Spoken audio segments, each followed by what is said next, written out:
Sports. We are Blackmore. We are Arizona.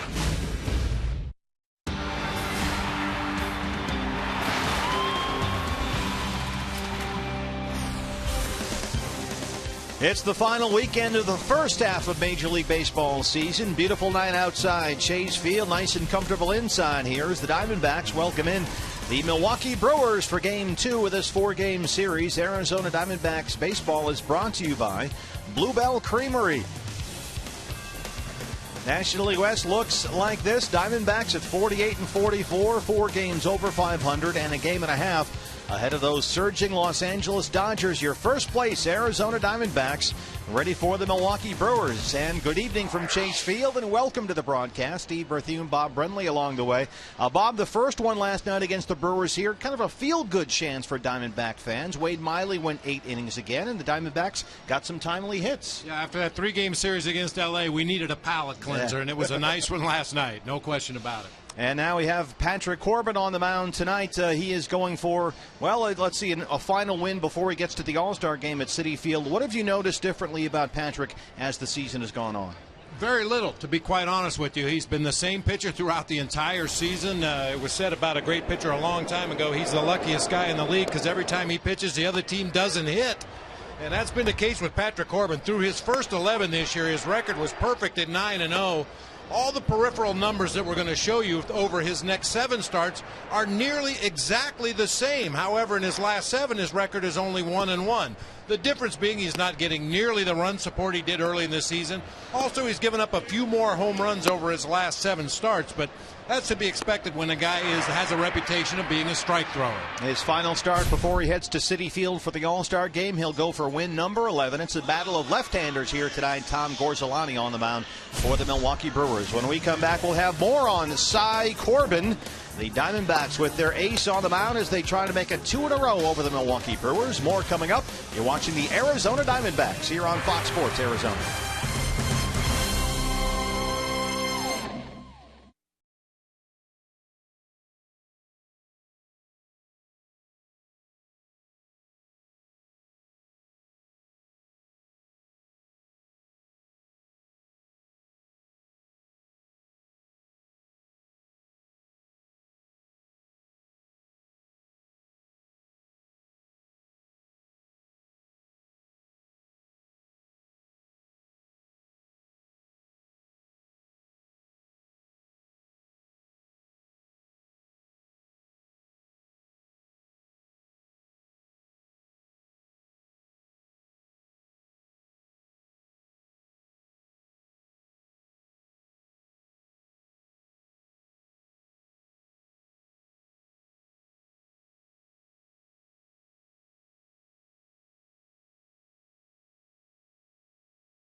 By Bluebell Ice Cream. Bluebell Ice Cream celebrates National Ice Cream Month in July. Try our newest flavor, Rock Slide Brownie, and celebrate with us today.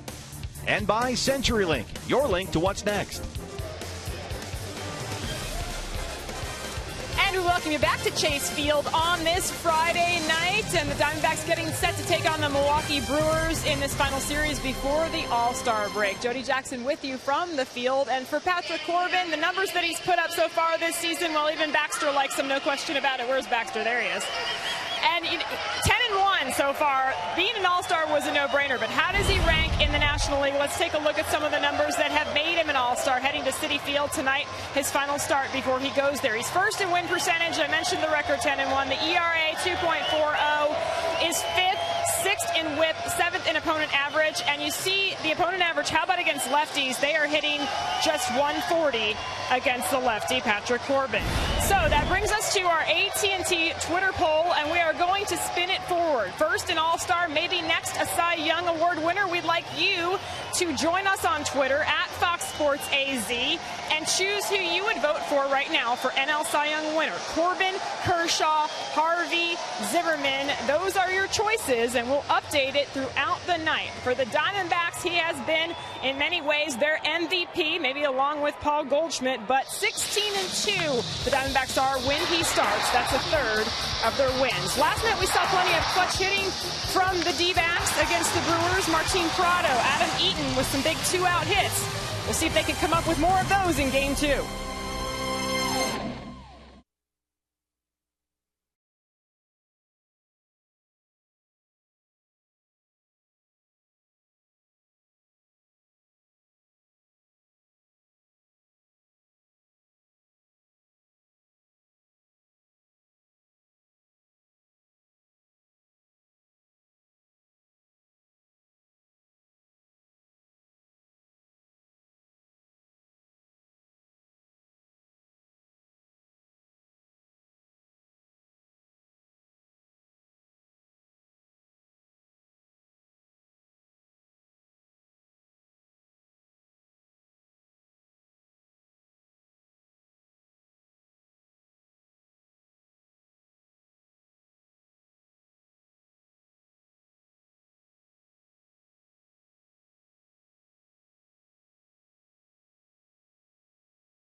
Winners of 6 of their last 9, leading the NL West by a game and a half over the Dodgers. LA hosting Colorado tonight.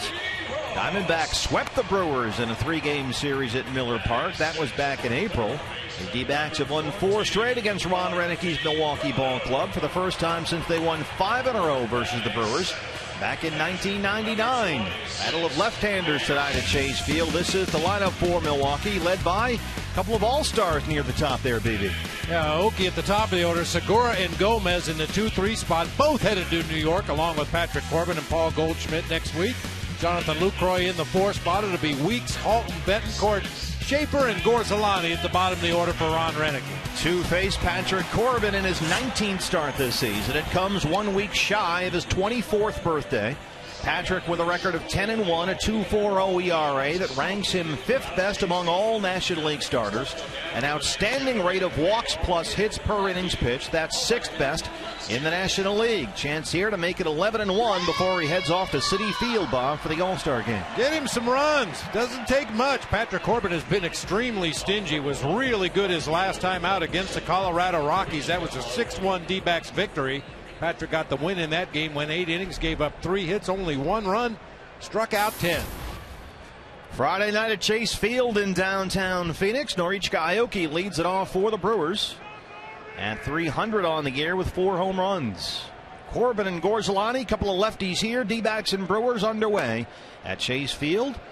And there's a ball, 1-0. Aoki comes into tonight with a 9-game hitting streak, 2 for 4 last night, couple of singles.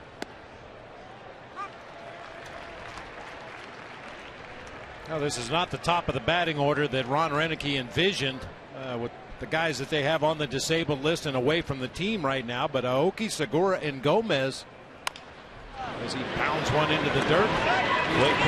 Pennington, yeah. Aoki, Segura, and Gomez have a chance to be the first trio of Brewers to get over 100 hits by the All-Star break. And when you think of all the great offensive teams they've had in Milwaukee over the years, Harvey's wall bangers, all those Robin Yount, Paul Molitor teams, that's pretty high praise for these 3 guys at the top of the order. Here come the All-Stars. Gomez on deck. This is Gene Segura. He is leading the National League in hits, tied for 4th with Joey Votto for the batting title at 319. And they might have something going with Gomez having a career year and Segura having a breakthrough year if they had their regulars in there, guys like Corey Hart and Aramis Ramirez and Ryan Braun. Braun is on the bereavement list. Hart and Ramirez are on the DL.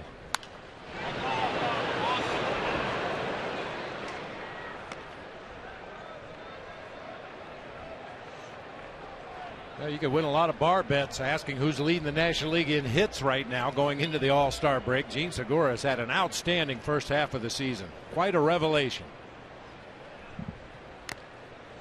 He's from the Dominican Republic, signed with the Angels, and came to Milwaukee as essentially the centerpiece for the Brewers in the Zach Greinke deal. That was last July 27th, right at the trade deadline. And at the time of that trade, Segura was the number 2 prospect in the Angels system behind only Mike Trout. Foul ball. The Angels have to be having nightmares watching this particular at bat with Gene Segura at the plate, Patrick Corbin on the mound. How did we let these 2 get away? Well, they rented Greinke for a while, and of course Corbin came over along with Tyler Skaggs in the Dan Herron deal.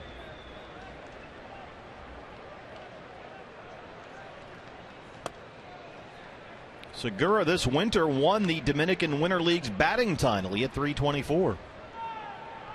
He hasn't taken his foot off the gas since. He hit 367 this spring, and now here he is leading the league in hits at the All-Star break.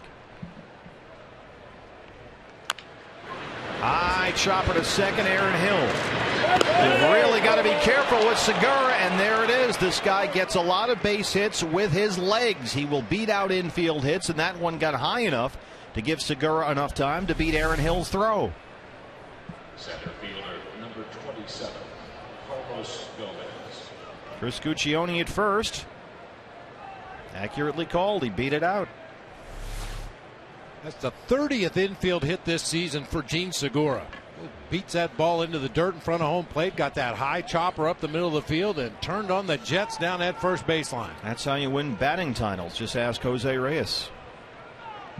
So here's the Brewers' other All-Star. This is Carlos Gomez. 302, 14 home runs.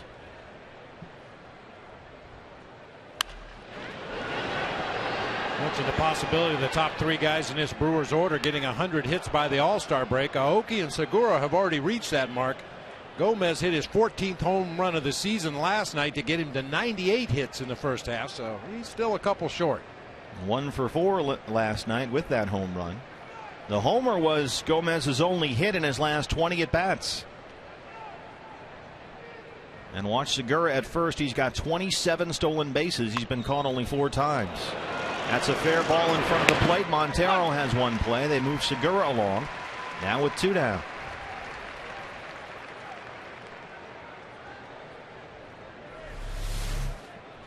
Tries to bunt his way on base. That ball just checked up in the dirt right there in front of home plate. Easy play for Montero coming out of the chute. Yeah, he's bunting for a hit there, right? Yeah, no question about it. And give him a sacrifice anyway. Sack 2-3, 2 down. Segura at second for Jonathan Lucroy. And like Gomez, Lucroy homered last night. 1 for 4, a 2-run shot in the first inning against Wade Miley. It was his 12th of the year.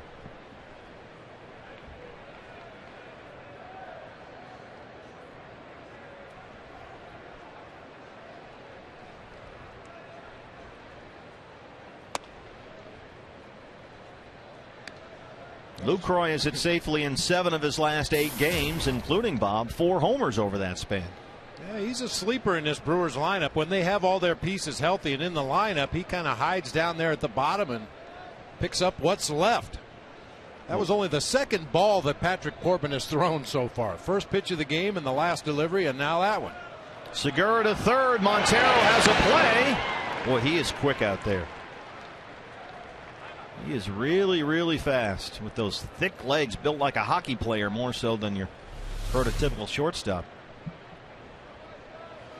Ball hit off the thumb of Miggy's glove and got just far enough away for Segura. Look at the secondary lead he has out there. He's almost halfway to third base with his secondary lead. That makes it an easy advance when that ball gets away. Secondary lead being? As the pitch is being delivered. Your primary lead is how far you get off the base as the pitcher standing on the rubber. When he picks up his leg to deliver the ball, you take your secondary lead in anticipation of that ball getting into the hitting zone.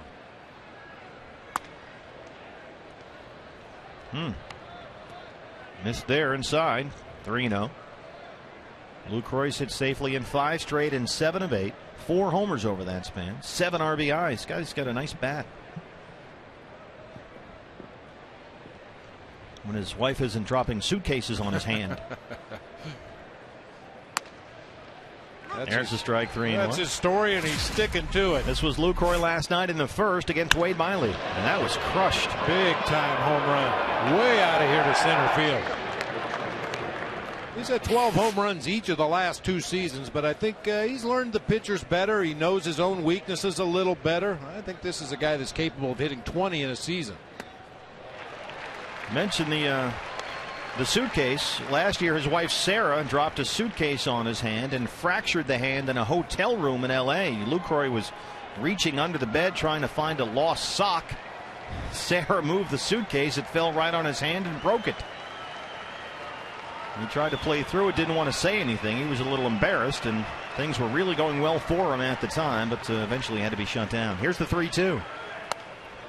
Ball 4.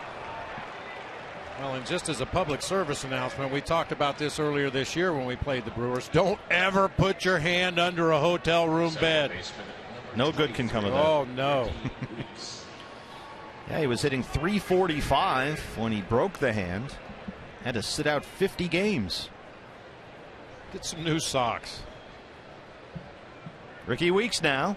They're on the corners, 2 down. And Ricky Weeks was on base 3 times last night. A single, a double. He was hit by a pitch.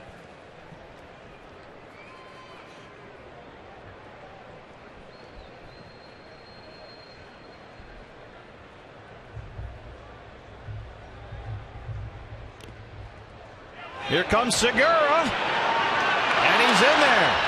Lucroy will go all the way to third as the Diamondbacks throw it around the infield. Montero tried the quick flip. They had a play on him, but it's wild. Segura scores. Lucroy to third. 1-0 Milwaukee.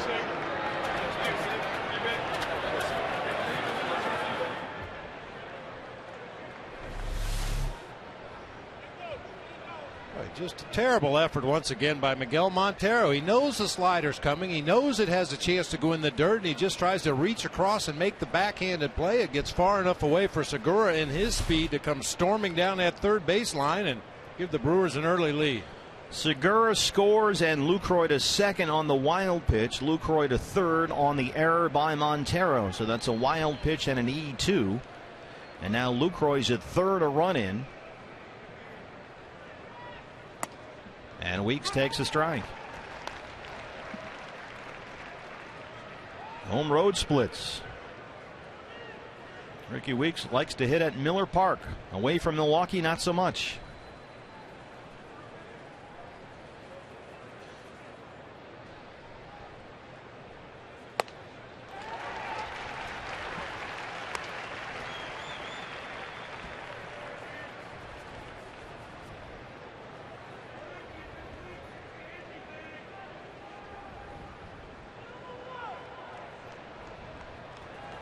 A walk, a wild pitch, and an error in this inning for the Diamondbacks has led to a 1-0 Milwaukee lead. And Ricky Weeks strikes out. That ends the top of the first. But the Brewers get a run in. Home half coming up. It's 1-0 Milwaukee.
On a high chop infield single, a walk, a wild pitch, and an error by the catcher. And so the Diamondbacks will play from behind here.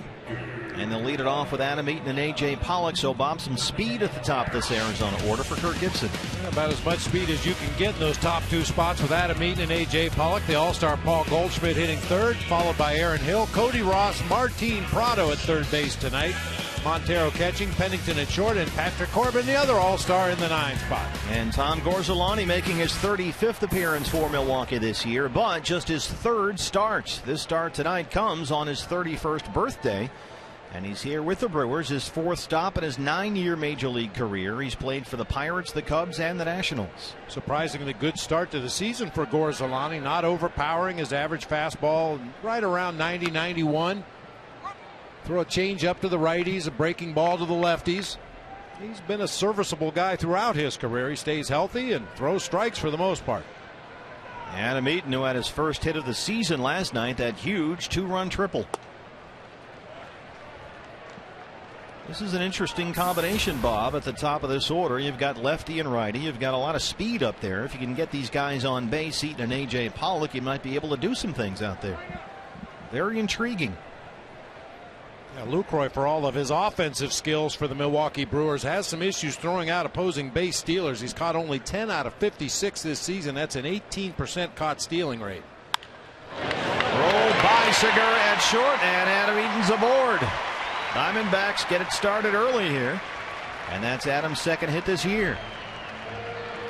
Segura's got great range over there, but that was really well hit. Well hit, and with speed in that left-handed batter's box, even if he comes up with this ball cleanly, and even with his throwing arm, I don't think he's going to get Adam Eaton at first base. So all kinds of possibilities here, Bob. How do you play this? Well, I think you have to give Adam Eaton an opportunity to see Gorzolani's move. One way to do that is take a maximum lead over there at first base, almost guaranteeing he's going to throw a pickoff attempt to first base. Once you get a look at the pickoff move and then you see him deliver a ball to home plate, you should have a better read of when to run. Don't forget Adam Eaton stole 38 bases last year when he won the Pacific Coast League MVP award. The fact he hit 381 didn't hurt either. So Eaton aboard, A.J. Pollock up there against Gorzolani.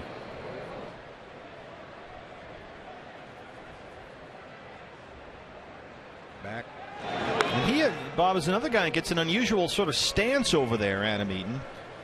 Kind of leaning and facing second base. As long as you can get back to the bag at first on a pickoff attempt. We talked about it earlier this season. If you can open up that right hip and shoulder and even the right foot just a little bit towards second base, it allows you to turn into your stolen base attempt a lot quicker. And when we say a lot quicker, we're talking about tenths of a second. And yeah, well, we know that matters. There's Matt Williams at third. Adam is more angled actually than it looks like on camera. His right foot closer to right field than his left, kind of opens up like Bob mentioned, and sort of, there you go, sort of angles himself towards second base.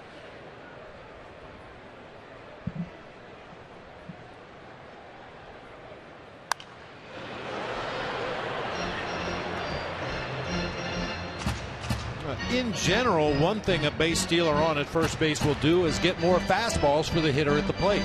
Just a natural instinct for a catcher to want to call the fastest pitch to give yourself the best possible chance to throw that guy out if he attempts to steal. And the way A.J. Pollock has been driving the ball lately, that's good news for the Diamondbacks. A.J.'s been getting his hits in bunches lately.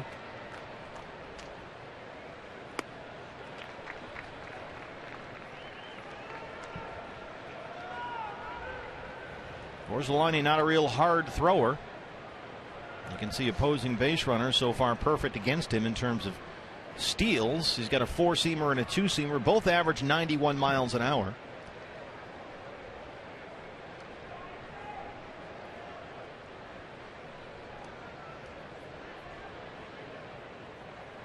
Eaton holds it first. A.J. Pollock lifts it in the air to center. Carlos Gomez out there. That's the first down. Here comes Goldie.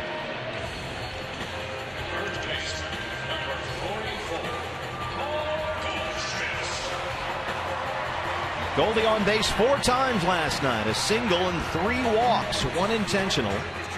Hit the Ram truck. How about just hit it close to the Ram truck? That's you've heard of Oppo Power, but that would be a long one out there for Paul Goldschmidt in the right-hand batter's box. 313, 21 home runs.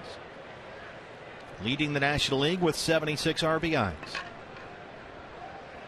So nothing from Eaton during the Pollock at bat in terms of stolen base attempts. Now the fact you've got your big bat up there, do you put the brakes on Adam at first here? Well, I think until the count swings to 2 strikes, if it swings to 2 strikes, then maybe it'd be a little more aggressive trying to steal a base. I mean, obviously you'd like to get him into scoring position, but that would allow the Brewers the opportunity to either pitch around or just put Paul Goldschmidt on intentionally. Steve put me on TV. Oh, the Goldsmith thing has taken off from our guys in Utah. Chaz and all his kids got the Goldie bobblehead. I think they're really angling for the Goldie bobblehead. I think you're probably right. There's only one that's out there in circulation right now. And our friends visiting from Utah got that last night, courtesy of their Goldsmith sign, which I'm told got a lot of play nationally. There you go, Corbin with a K. Nice. Our fans are smart. They know, creativity. You never know what you're going to walk away with. There you go. Gorzolani throws it away. It gets up the right field line. Adam Eaton got great speed. He wants third, and he's going to get there. Adam Eaton bringing the want.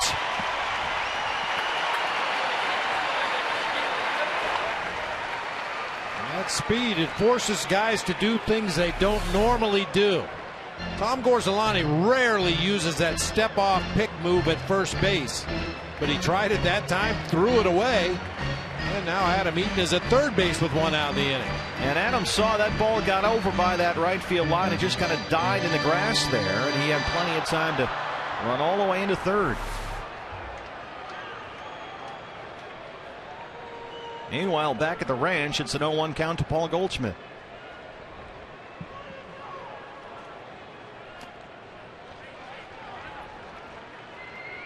Goldie with an 8-game hitting streak.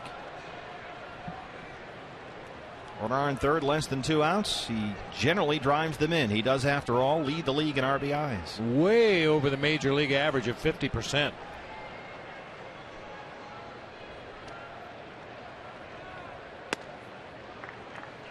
Interesting, Bob. We talked about Aoki last night, playing Goldie to hit the ball to right field. Gomez is way over there as well in center. And this is Gorzelani, as we mentioned, a guy that doesn't throw hard, so this is all location right here defensively? Absolutely. This tells you that they're just going to stay away from Paul Goldschmidt. If they do come inside, it'll just be a show-me pitch. Rolls that to third. Yuniesky Betancourt is there. Adam Eaton scores, and Paul Goldschmidt gets the run home. It's a 1-1 ball game. That's RBI number 77 for the National League leader. So an error for each side leads to a first-inning run. And once again, for Goldie, it's not a majestic home run. It's not a double in the gap. It's not even a base hit. He grounds out to third with the infield back and a runner at third base. Just get your teammates on the plate, whatever it takes. 2 down now, Aaron Hill.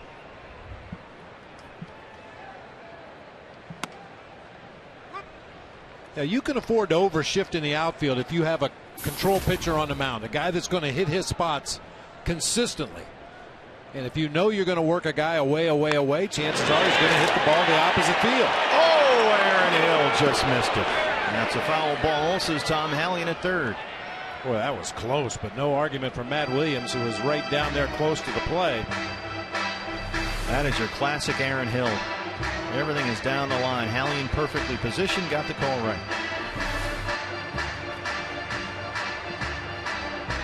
Now, we know Aaron Hill, and we know he likes to pull the ball, and we know when he hits the ball, it's usually to left field. That's why it's so surprising that they're shading him a little bit toward right. Lifts that one to center. Gomez started in, now backs up. And that's the inning. And Adam Eaton, a leadoff single. Diamondbacks get the tying run across. It's 1-1 through 1.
We believe if it's not worth driving, it's not worth building.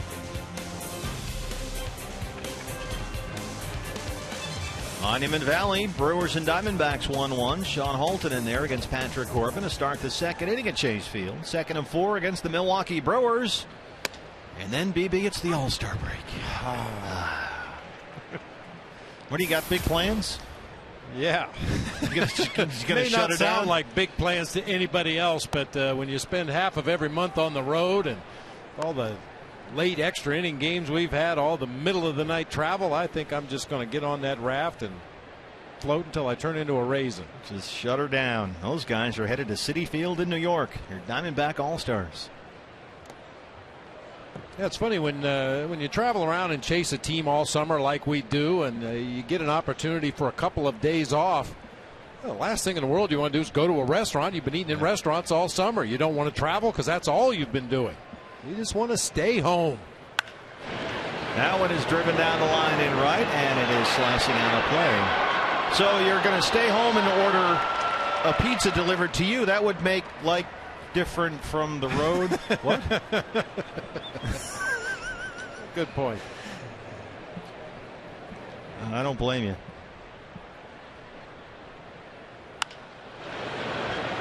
Right field, Cody Ross.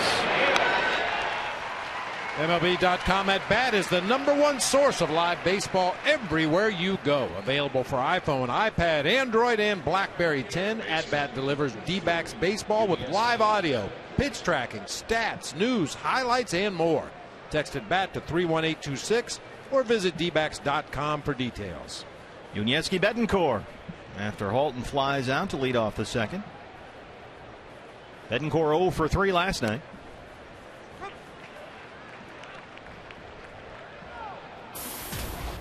Not a whole lot of offense from this guy. Does have 9 home runs, but he has really helped Ron Redeke out playing all over the field, and they've needed it this year with all their injuries.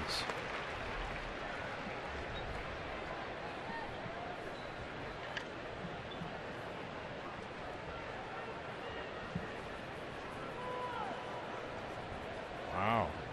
Everybody has a run, a hit, and an error so far through 1.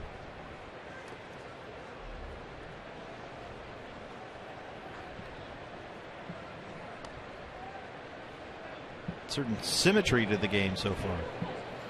We want to see some crooked numbers on that bottom line.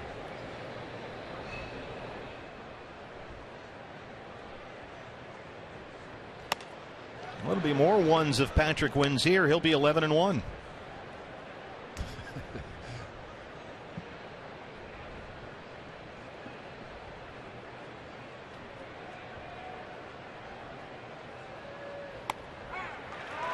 Bring him up, sit him down. Second strikeout for Patrick Corbin. 2 down in the second.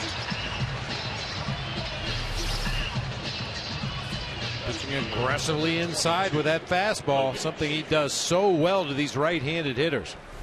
I think some of that is rubbing off on Tyler Skaggs as well. We've talked about that, and Tyler's more two-seamers working inside, especially to righties. Pretty good list to be on. Logan Schaefer. This looks a little more like the Patrick Corbin we've grown so accustomed to watching. That first inning was kind of out of character for him. A couple of wild pitches. He walked a batter, threw only 2 of 5 first pitch strikes. That one is driven to the gap in right center. That gets down. Schaefer, pretty good speed. Pollock over there to cut it off. And Logan Schaefer is in there with a 2-out double. His 13th double this year.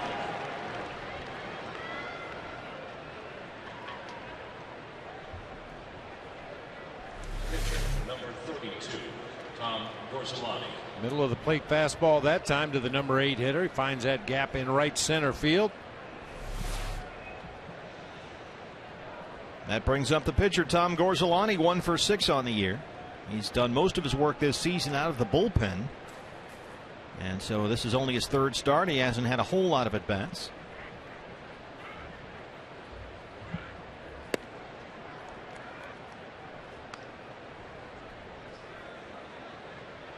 Tom Gorzelani's birthday today. It's Tony Sipp's birthday today.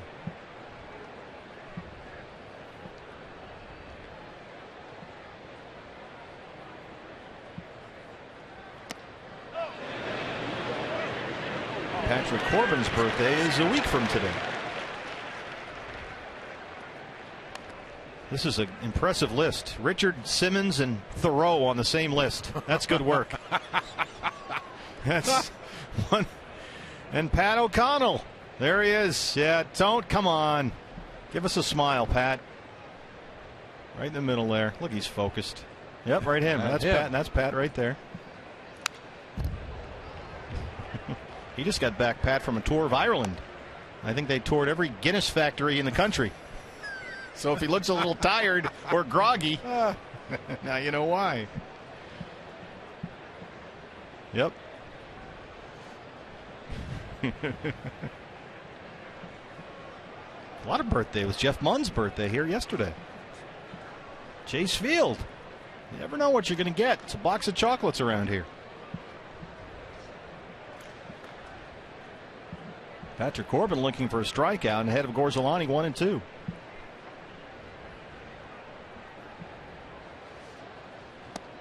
And there it is. That's the third strikeout for Patrick Corbin. They strand the 2-out double. Bottom 2 on the way. It's 1-1.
Prado, I asked him what this meant after he did not do the blow dart, this new motion.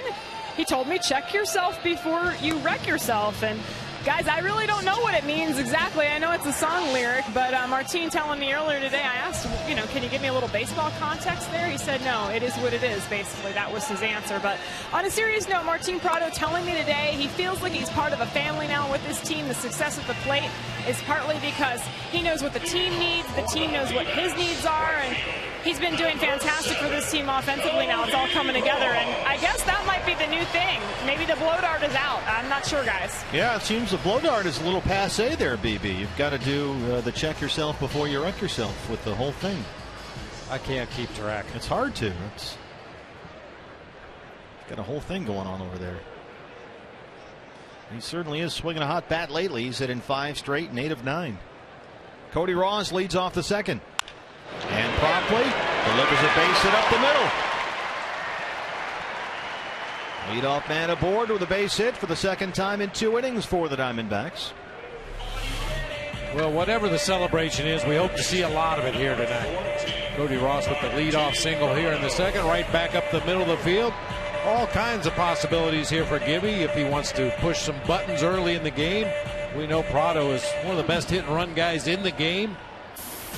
Wouldn't expect Cody Ross to straight steal a base, but if he catches Tom Gorzolani unaware out there, might just try to take off on first move.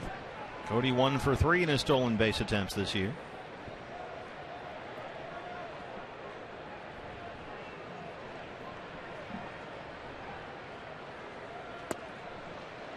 Prado continues his offensive resurgence with the Diamondbacks. 2 for 4 in last night's series opener with a double.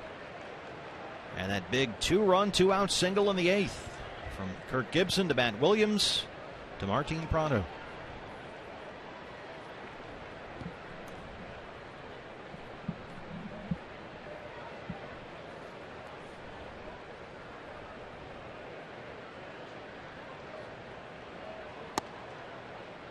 In the Cup of Coffee show we ran with Goldie on Fox Sports Arizona, Goldie says that sometimes when he gets chatty over there and he's a base runner, he's got a first baseman that's chatting him up. Sometimes he'll miss the sign from the dugout because he's caught up with the conversation with the first baseman. That's why you have a first base coach. You'll notice Steve Sachs always comes over to the runner when he gets on the bag right away and tells him, pick up Matty, pick up Matty. See what he's doing over there. Do you ever have a guy that just could never get the sign?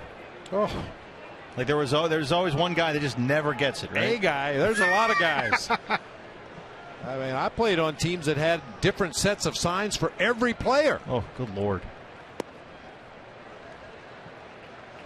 And for some guys, it has to be very simple. The first thing I touch is the sign. No on, no off, no hot spot, no dead spot. The very first thing I touch is what I want you to do. And they still miss it. Well, he moves his hands so fast. Well, there's a real art to getting signs from a coach. I mean, usually there's some kind of an indicator. That one is rolled to first. Halton has one play, steps on the bag to get Prado. Cody Ross moves up 90 feet.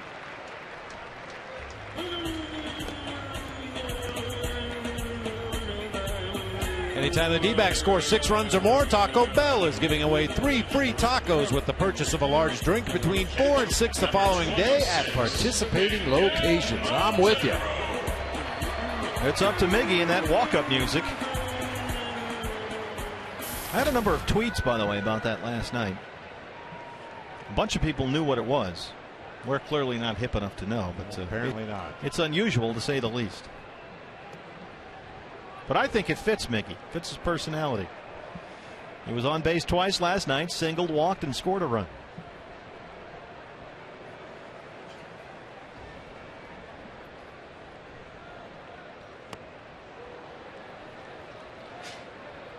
First pitch swinging.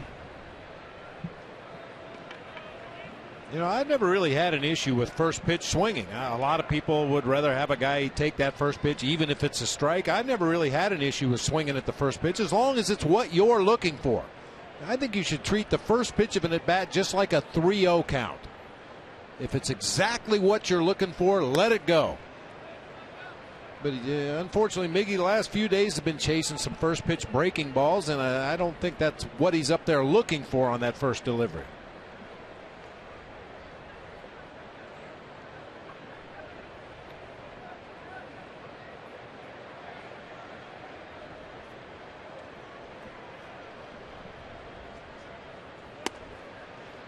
There's the strike, 1-2. Well, Miggy didn't think it was a strike either, Phil Cuzzy. Well, somewhere Ozzie Guillen didn't think so either. I don't know if Ozzie Guillen ever went 9 innings in a game that Phil Cuzzy umpired. Ooh, that was below the knee.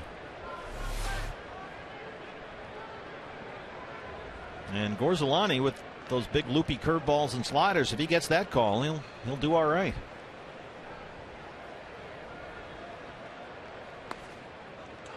Lucroy can't find it. Cody Ross has to hold up at second. Don't want to get yourself thrown out at third unless you're sure.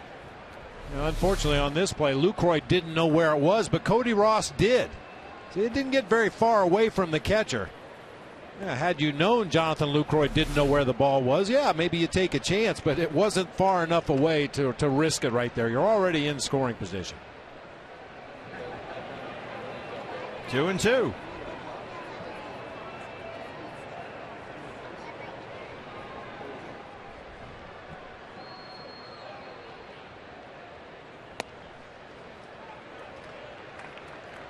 Miggy spits on that when it's full 3-2. Cliff Pennington is on deck.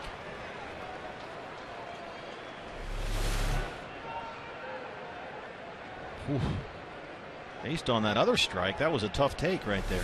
That might have been a better pitch than the one that was called a strike.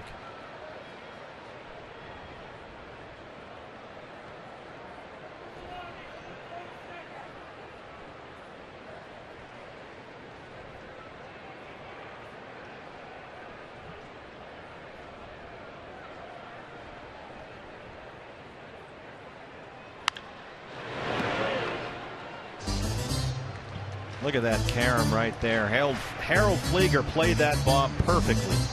Positioned perfectly, gets the right read off the carom. Outstanding job, Harold. There's our Golden Glover down there in right, and there's Dave Abdu in left. Played that carom like he spent some time in a pool hall in his youth. 2-cushion bank shot there. Played it exactly perfectly.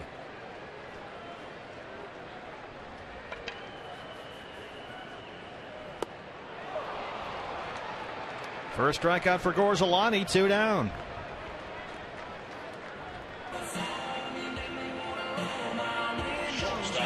Well, he wanted the breaking ball, and he got Miggy to chase. Yeah, Gorzelani will throw a short, tight slider that's a little harder than the big, loopy curveball.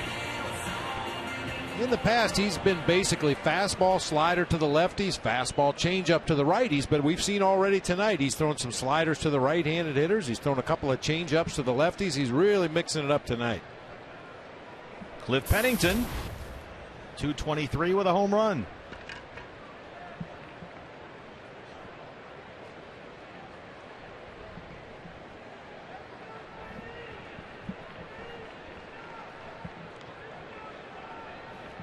Cliff has 5 hits in his last 5 games. 93 for a strike, 0-1.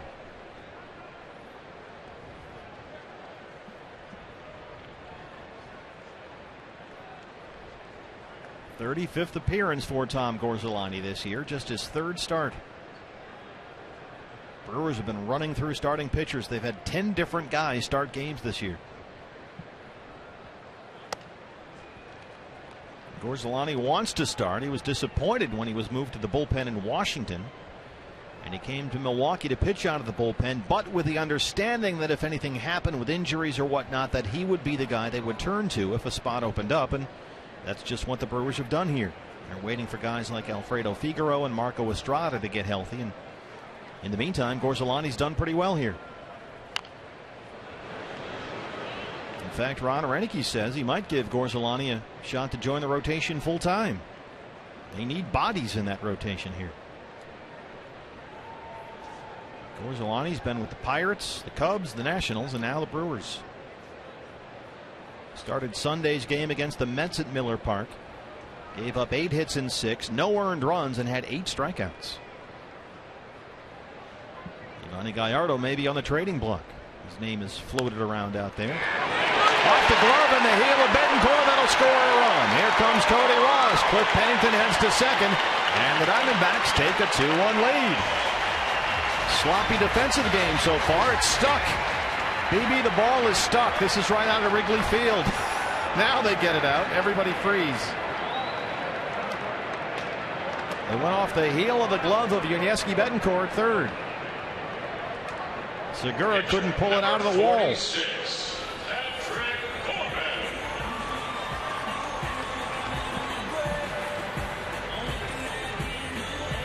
I believe I've ever seen that before here at Chase Field. That's Tom Hallion, the crew chief, at third. Let's see. It's right there. You can see it.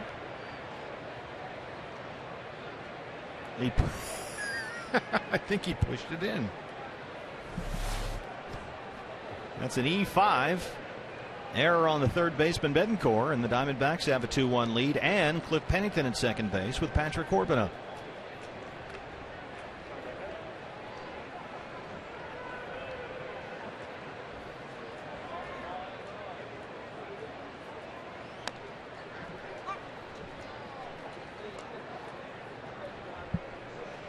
Patrick on the year 6 for 41. He does have 3 doubles and 3 RBIs.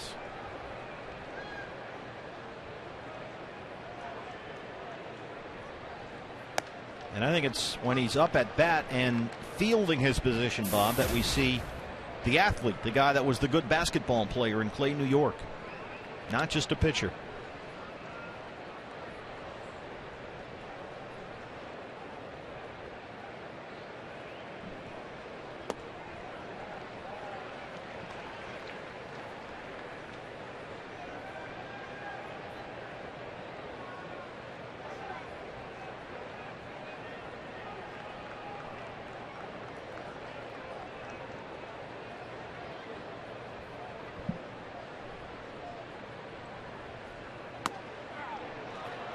Orsolani gets the strikeout, his second of the inning, but the Diamondbacks get another run on another error. It's been a sloppy game so far, but it's 2-1 Arizona.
Arizona Diamondbacks baseball is brought to you by Sanderson Ford. FoxSportsArizona.com. Got all the online local sports coverage you can't find anywhere else. Jack McGruder. Jack's right down the hall from us. Yeah, there he is. He's got an article on there on Patrick Corbin's rise from unknown to the All-Star game. You'll hear from some new Suns and post-game analysis and reaction. There's Jack. Check it all out on FoxSportsArizona.com.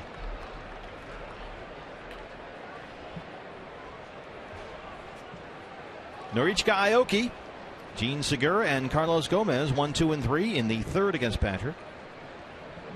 3 errors so far in the ball game. All 3 have led to runs. 2 for the D-backs and 1 for Milwaukee. And a rare ball 1 there from Patrick Corbin. Even more rare, ball 2.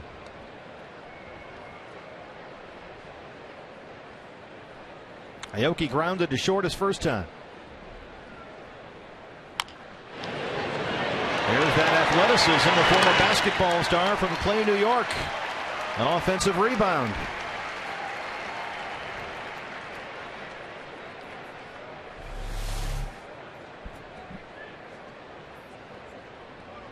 You can see Prado in the background there cutting across the infield to make a play if necessary. Fortunately, it didn't come to that. If Prado fields that ball, it's probably an infield hit for Aoki.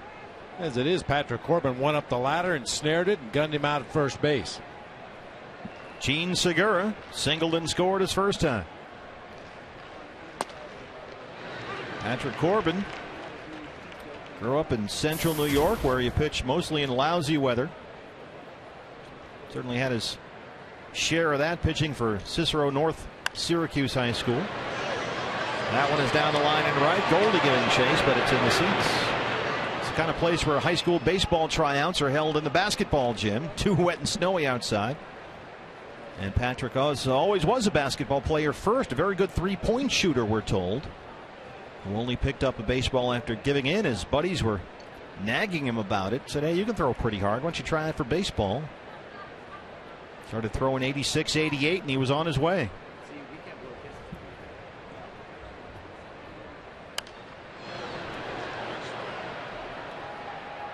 I like the idea that he was a multi-sport star in high school. I think too many times nowadays guys specialize very early on.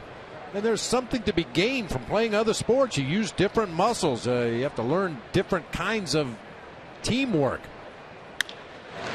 Off the glove that time. He's got to hurry to get Segura, and once again Segura's speed helps him get aboard. He beat out a high chopper for an infield hit the first time, and he may have just done it again here. That's a single. Just off the glove of Patrick Corbin. Nice recovery, but just too much speed from Segura. His second infield hit of the game. He's amazing. He's got 2 base hits, Bob, and one didn't reach the infield dirt, and the other one barely did. And yet here he is, 2 for 2, Carlos Gomez.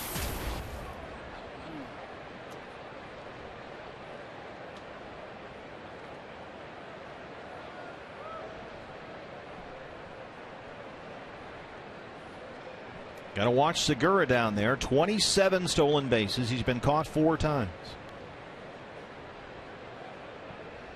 But also be careful enough not to make a mistake to Gomez, who homered last night.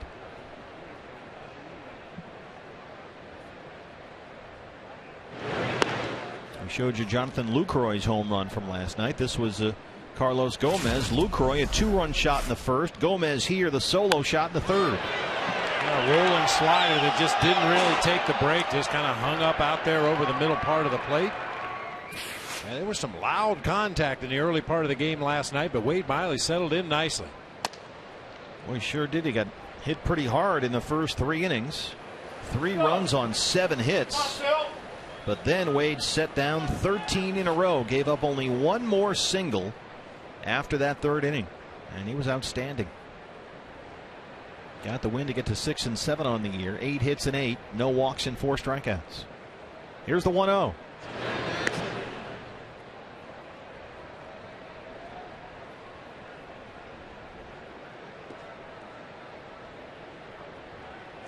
Been a fascinating journey for such a young guy, Patrick Corbin, once he actually got into that gym up there in upstate New York and learned that he could be a pretty good pitcher and that baseball might be the way to go. Gomez high and deep down the left field line, and that one is hooked on foul.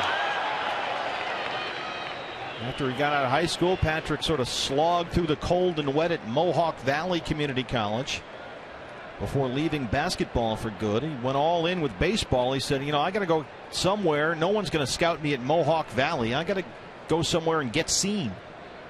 So he moved south for better baseball weather, went to Florida's Chipola Junior College, where he continued to get noticed by the right sets of eyes, and suddenly he was a 2nd-round pick by the Angels in '09.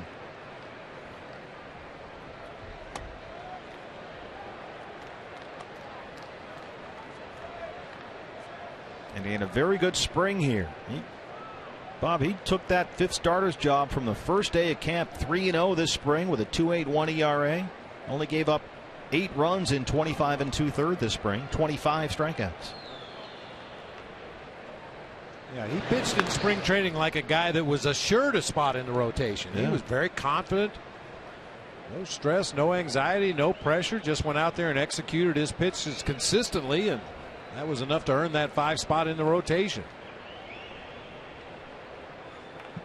2-1 to Gomez.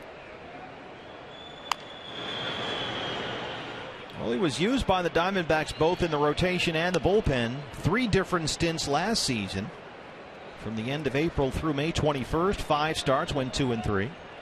Beat the Marlins to win his major league debut April 30th in Miami. Then spent a month back at AAA Reno. Came back up at the end of June and was effective in relief there. And then was back in the rotation when Josh Colmenter went to long relief. And Patrick went 4 and 4 over his final 12 starts. Throw down to first. Segura wandered a bit too far off the bag, but he's back in time. And that experience for Patrick last year, I'm sure, was invaluable. A lot of times guys come up from the minor leagues and you find yourself pitching to a guy's baseball card. You know, oh, geez, that's Matt Kemp in the batter's box. That's Adrian Gonzalez. That's Ryan Braun. And you're pitching to his baseball card and his reputation rather than just doing what you can control. Execute your pitches, put them where they're supposed to be. Nice strikeout there. That's number 4 for Patrick.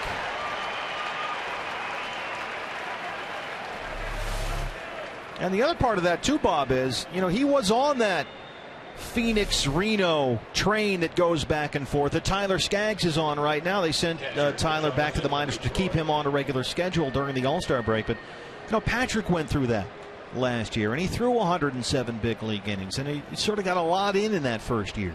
And I think that's a valuable experience for a young guy, too. You come up to the major league level, you see what it is that you need to be better at, and you go back to the minor leagues where there's less pressure, fewer fans, more intimate surroundings, more direct hands-on coaching, and you work on the things that you need to improve to get back to the big leagues. Patrick was able to do that a few times last year, and I don't think he's going to see the minor leagues again anytime soon.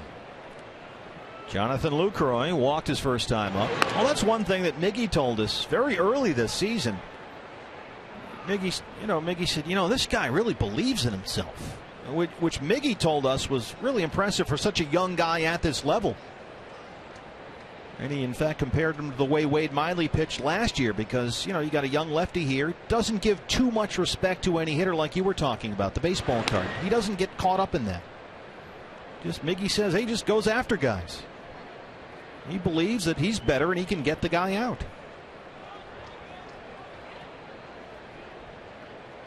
And so far this year, boys, he's been right.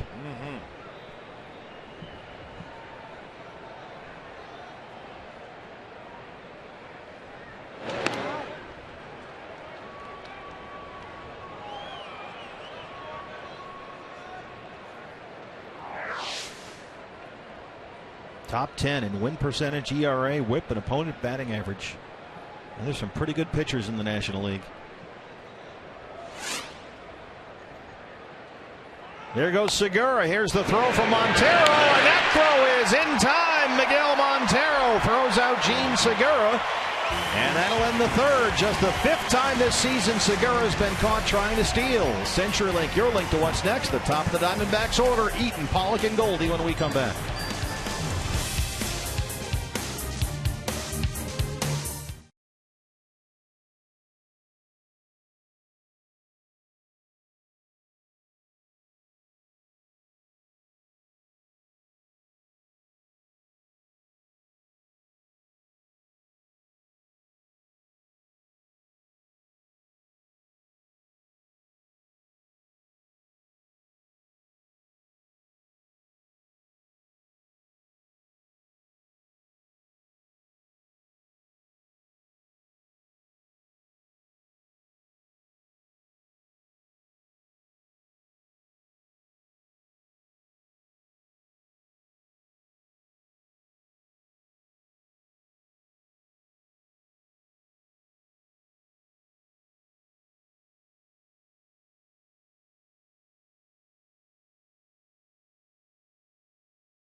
At the top of the order tonight for Kirk Gibson and Adam Eaton and A.J. Pollock.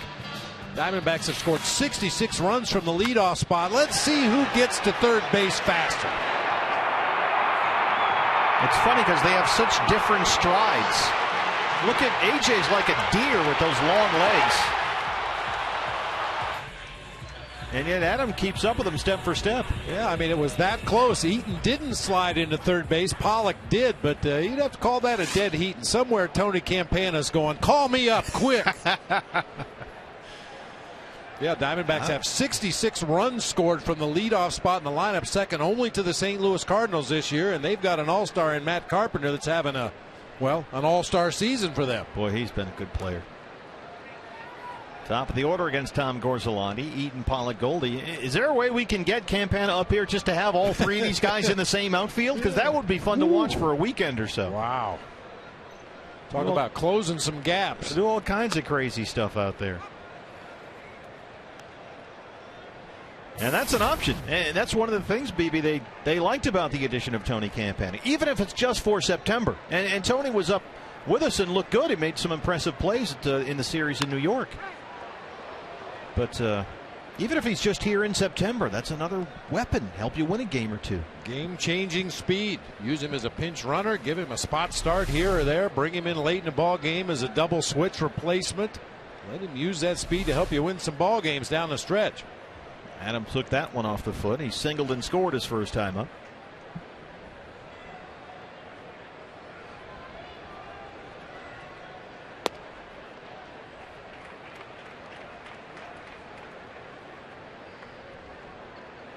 Springfield, Ohio. He's a Miami Redhawk. Am I allowed to mention that? Only once. Only once per game. Said the Ohio Bobcat. Roll to first. Bolton is there. One away.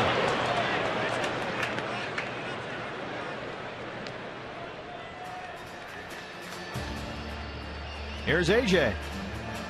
Center field, AJ Pollock. Back with you tomorrow. It's a later start tomorrow night, Saturday night. Pregame at 6:30 on Fox Sports Arizona. First pitch 7:10.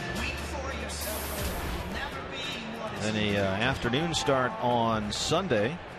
That'll be a 1:10 start. Then it's the All-Star break. And if Bob Brenly doesn't answer his cell phone, don't take it personally. Call the Coast Guard. Hard is short. Segura, look out. That was unusual. A little. Almost kind of ducked on that one. Ball was hit right on the butt. Watch his head here. Watch Segura's head.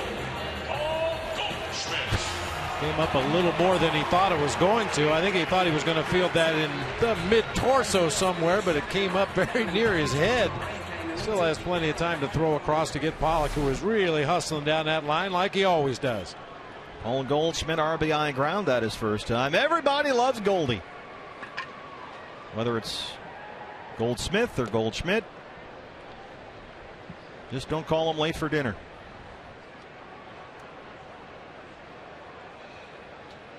Got an 8-game hitting streak.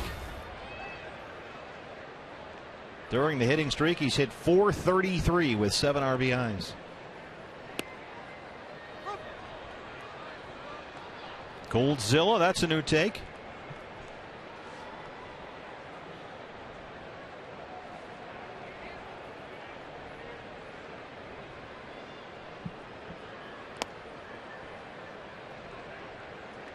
I've noticed a lot of signs tonight. I think fans really got going on the signs. Smart work around the ballpark.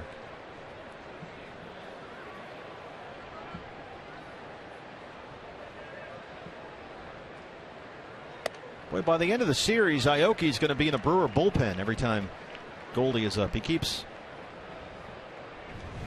drifting further and further toward that right field line. He's working his way up there to that Sedona red Dodge Ram truck. I think he's trying to carjack.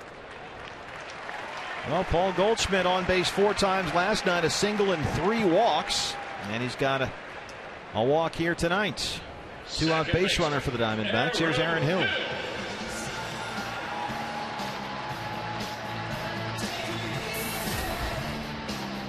Another stolen base in the ball game last night for Goldie, number 9 on the season in 10 attempts. See if he tries to get a jump here with 2 outs in the inning and put himself into scoring position.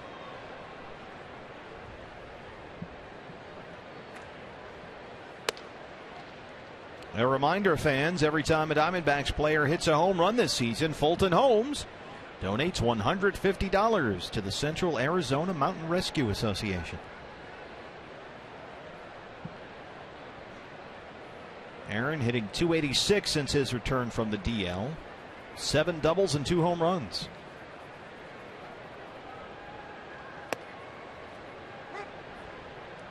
Gorzelani's locating pretty good here. That's been his ticket to the big leagues and staying in the big leagues as long as he has that and staying healthy. He throws strikes. He keeps the ball out of the middle of the plate when he's at his best. Changes speeds well. This is a guy that knows his own limitations. He knows what he can do and what he can't do.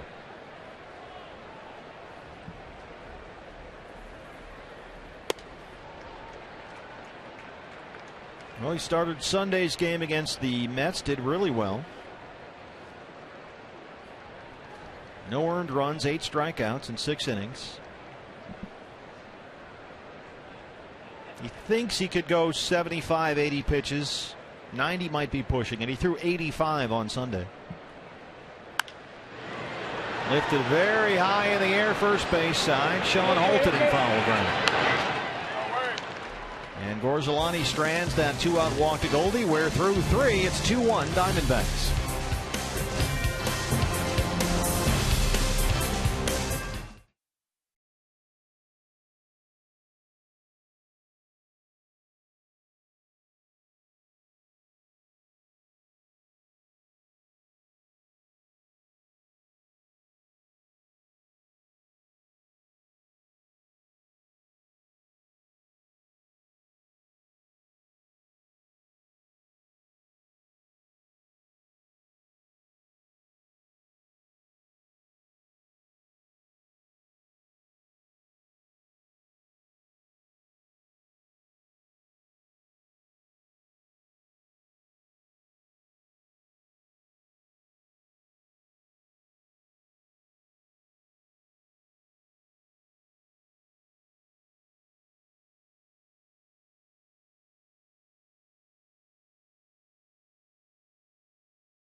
Chase Field August 10th, so pick up a Goldie bobblehead courtesy of Audi.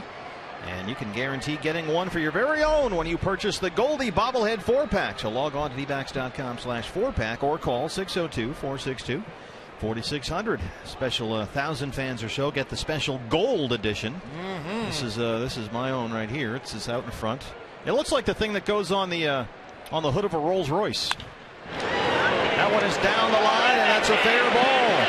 Jonathan Lucroy gets into the corner. Adam Eaton fishes it out of there, and Lucroy's aboard. He walked in the first, and now a double here to lead off the fourth. That's his 9th double this year.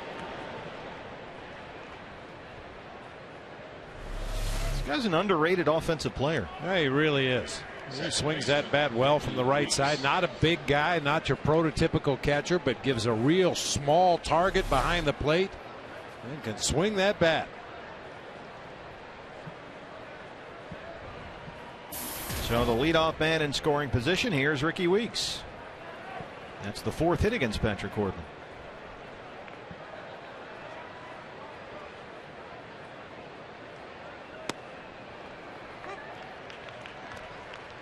Ricky Weeks took an 8-game hitting streak into the last week of June.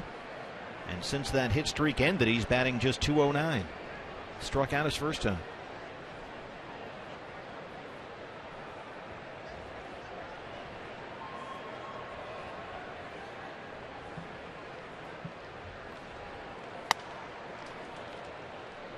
In fact, Ricky Weeks has slumped off and on all year long. At one point, they brought up one of their top infield prospects, Scooter Gennett, who was a futures gamer last year in Kansas City. Gennett eventually sent back to AAA Nashville after platooning with Weeks at second base. And for Ron Reineke, that seemed to be a wake-up call. Weeks suddenly started hitting once he was platooned. Played 14 games, made 11 starts while platooning with Gennett, and suddenly out of nowhere hit .452 with 5 home runs. And then when they set Gennett back down, suddenly Ricky started slumping again. He hit under .200 going into this week after Gennett left.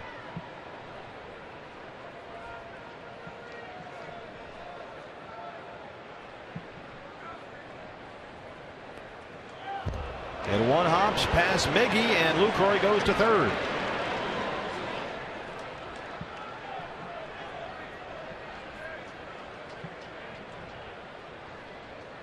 Now the tying run 90 feet away with nobody out. That's a wild pitch.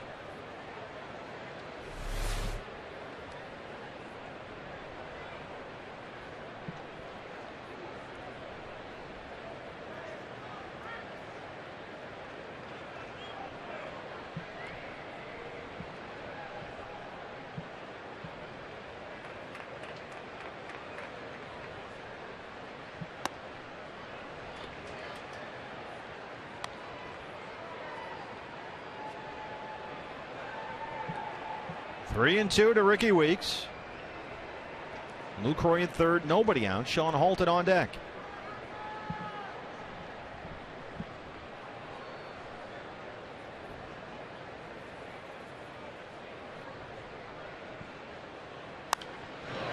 High in the air, first base side. Paul Goldschmidt has to play in foul ground.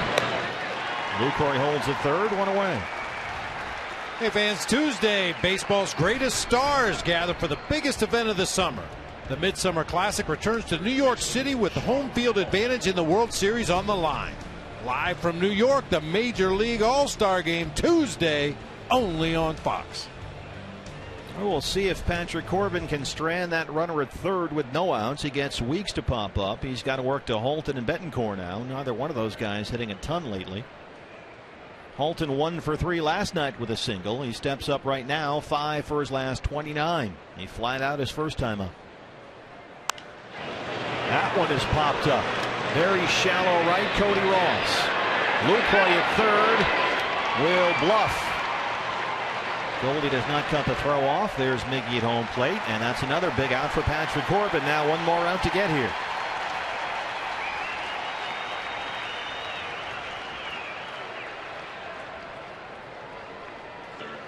That ball not really hit deep enough to attempt to tag and score, but what really kept Lucroy at third base was the way Cody Ross stayed behind that ball. As he caught it, he was charging toward his target at home plate. Lucroy had no choice but to slam on the brakes. Even on a shallow fly ball, if you get that outfielder backpedaling a little bit or reaching way back over his head to make a catch, you might try it hoping he makes a bad throw, but when his momentum is carrying him right into that throw, you have to throw on the brakes. Yuniesky Betancourt struck out looking his first time. Watch how Cody Ross stays behind this ball and then right there gets some momentum going, makes the catch, and Lucroy just came a couple of steps down the line, slammed on the brakes. Betancourt ahead 1-0. He was 0 for 3 last night.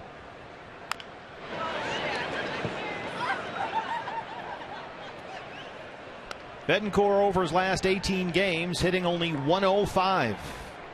As he steps up here, he is 4 for his last 39. And now he's on the interstate at 199.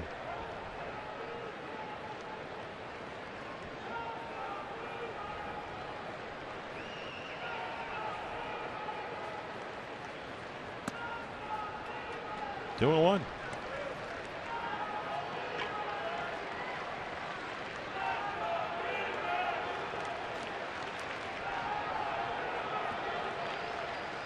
Jonathan Lucroy at third.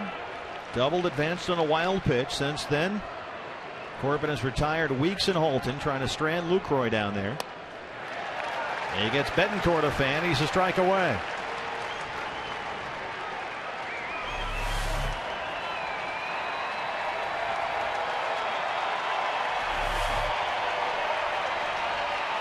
Brewers had a runner at third and nobody out. Now Corbin a strike away from ending the threat.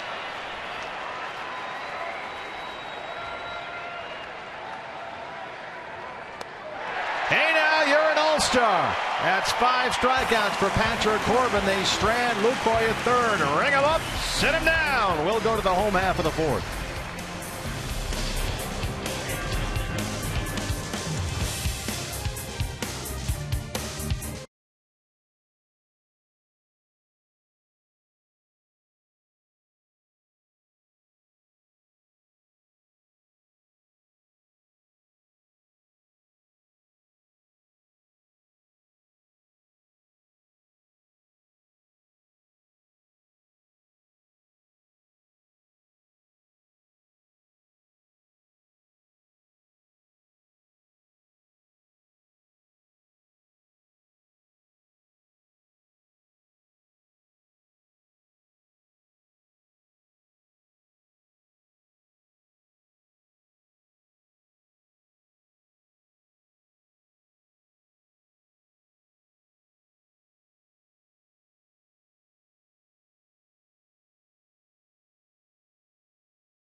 By Ram Trucks, proud partner of the Arizona Diamondbacks. By Bluebell Ice Cream. Bluebell Ice Cream celebrates National Ice Cream Month in July. Try our newest flavor, Rock Slide Brownie, and celebrate with us today. And by Gila River Casino, another proud partner of the Arizona Diamondbacks. Diamondbacks lead the Brewers 2-1, getting some professional instruction here on a Friday night at Chase Field. Patrick Corbin has given up one hit in each inning so far, but he stranded a huge runner there at third with nobody out to keep it a 2-1 ball game. Look at that. Get some real professional instruction here at Chase. Building some future Diamondback All-Stars. Cody Ross, Martin Prado, Miguel Montero, 5, 6, and 7 here in the Diamondback fourth against Tom Gorzelani. Cody singled and scored his first time.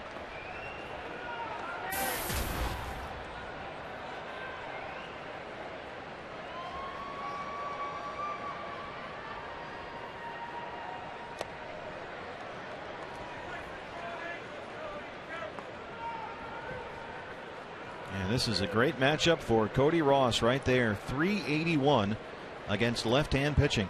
No hitter in baseball has a higher average against left-hand pitchers with as many at-bats as Cody Ross. And he's 1 for 1 so far tonight. That's out of play.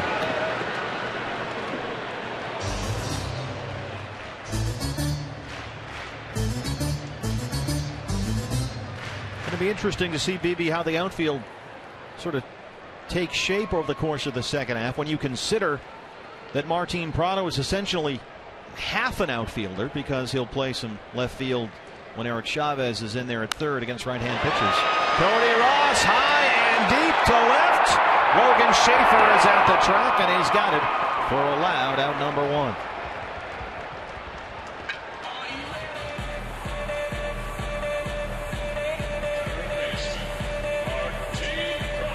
Be interesting to see in the second half of the season. I think a lot of it depends on how Adam Eaton settles back in after a lengthy stint on the disabled list. If he does what they expect him to do, he's going to get the bulk of playing time. Gerardo Parra certainly deserves to get the bulk of playing time in the outfield. We know that Gibby loves what A.J. Pollock brings him defensively and otherwise. Here's Prado, grounded out his first time. And we also know that he likes the Prado and left, Chavez at third combo against right-hand pitching. A lot of times when Chavy's healthy.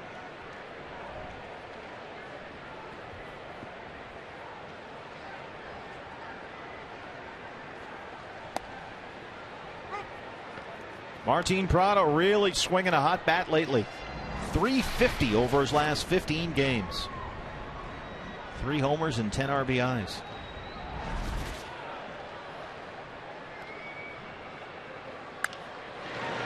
Lifted in the air to right. Norichika Aoki giving it a look.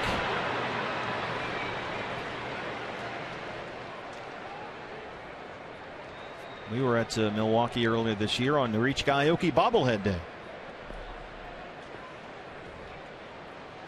Sometimes when we're on the road, they will bring the item to the booth. I always thought that was nice. They brought us an Aoki bobblehead. You never know what you're going to get. Some swag. Swag's always good. Yeah. Even bad swag. You can always trade it for good swag. You can buy some good swag at the team shop. Oh, the All-Star jerseys are in. Those were a hot item. Oh, there they are. They were a hot item last night when they hit the stores. In fact, before the game yesterday, Patrick Corbin and Paul Goldschmidt were presented their National League All-Star jerseys by team president and CEO Derek Hall. All the D-backs are All-Stars. Don't spill anything on the new shirt. Some Cold Stone on there. Prado looks at strike 3. Third strikeout for Tom Gorzelani. And I tell you what, Gorzelani's got to be loving Phil Cuzzy's strike zone tonight. With his stuff, that strike zone's working out well. Another low one.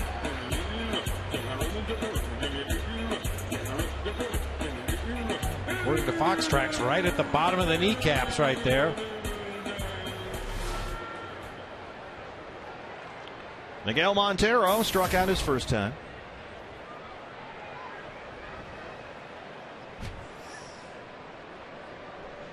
I have the name of the Miggy's walk-up song we just heard. I don't know if I can pronounce it.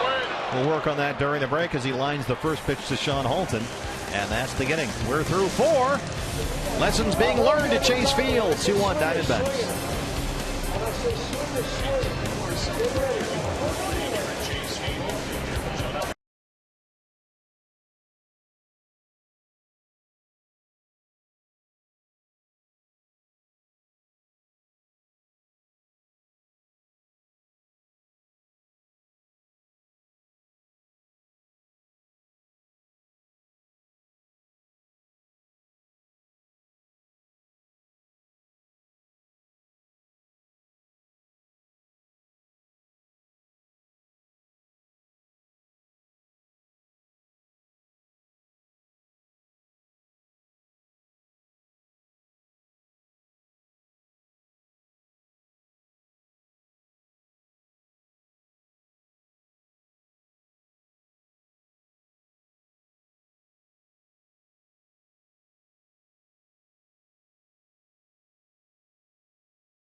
Three wild pitches. It's the 6th time that's happened. Last time it was Edwin Jackson in May of 2010 in San Francisco. But nonetheless, he leads it here as we start the 5th. AT&T Twitter poll question: who's your pick for the NL Cy Young Award? Hashtag FSAZ in front of either Corbin, Harvey, Kershaw, or Zimmerman. That's with 2 N's at the end. Tweet your vote to @Fox Sports Arizona. I kind of like the way that Jordan Zimmerman sort of blended in with Fox Sports A. Zimmerman. 2 M's, 2 N's for Zimmerman, but I'm not voting for him. I'm voting for Patrick Corbin because I think he's going to even have a bigger second half than he's had in the first half. Now, why is that? I just think this guy is constantly getting better. He's more confident out there on the mound. I mean, he's got plus stuff because he commands his fastball so well. That slider has become such a weapon for him this year. I just think he's going to continue to get better. And a lot of the reason for his increased velocity, which is a big key for him this year in his success, he's picked up another mile or 2 per hour on his fastball. So he's still growing. He's maturing physically. He's a big guy out there. And that's helped as well. Logan Schaefer leads off the 5th. He doubled his last time up. He was 0 for 4 last night. And we've seen the changeup for Patrick Corbin, something he didn't throw hardly at all at the beginning of this season, and gradually incorporated it into his arsenal, using it more and more against right-handed hitters. As he continues to refine that pitch, then you're really going to have something. He throws it 10% of the time, the changeup. He's ahead here 1-2. Last time against the Rockies on Sunday, 8 innings of 3-hit ball, tied a career high with 10 strikeouts. And that's number 6 tonight, 1 away in the 5th.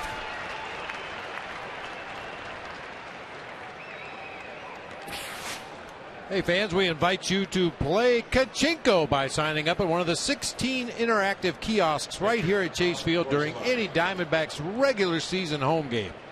16 kiosks. There's got to be one close to your seat, so keep that in mind next time you come out here to Chase Field. We are all about convenience. Orsolani struck out his first time, and he's behind 0-1. Another first pitch strike by Patrick Corbin.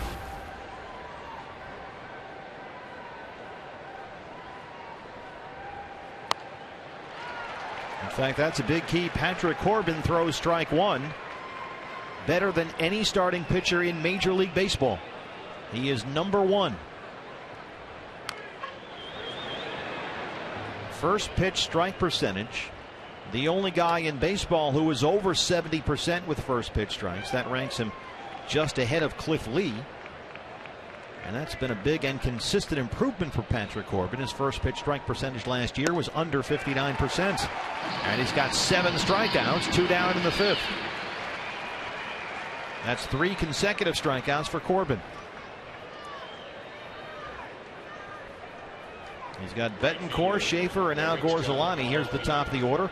Norichika Aoki, and this guy is quite the opposite. He is very, very hard to strike out. Only 19 strikeouts all season long in 385 plate appearances. That's the best ratio in baseball. Yeah, one every just over 20 at bats. I mean, with 2 strikes, he looks more like a tennis player hitting a two-handed backhand than a batter swinging a bat. Although that swing was not one you want to put on the resume reel. Take a look at this. You have that big load like that with that front leg and you get out in front, it can get ugly. A very pretty 1, 2, 3, 5th for Patrick Corbin. He's now set down 6 in a row. He leads it 2-1.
Hey fans, the search is on for an Arizona sports fan to join Mallory and Danielle as the next Fox Sports Arizona girl. So log on to girls.foxsportsarizona.com and you can upload your photos and submit your video. And this is generally when the broadcast runs off course because the cameramen get distracted and you look up and it's 7-0.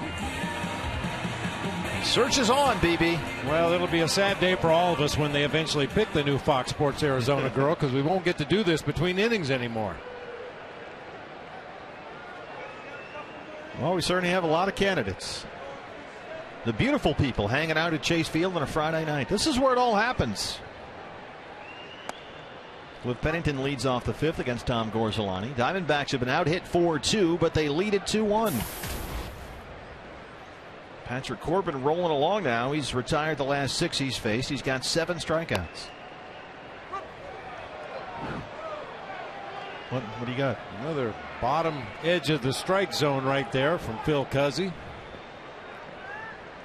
You need a sinker ball guy going tonight. Pennington reached on an error his first time up. 3 errors in the game, 2 by the Brewers and 1 by the Diamondbacks. And all 3 errors have led to runs.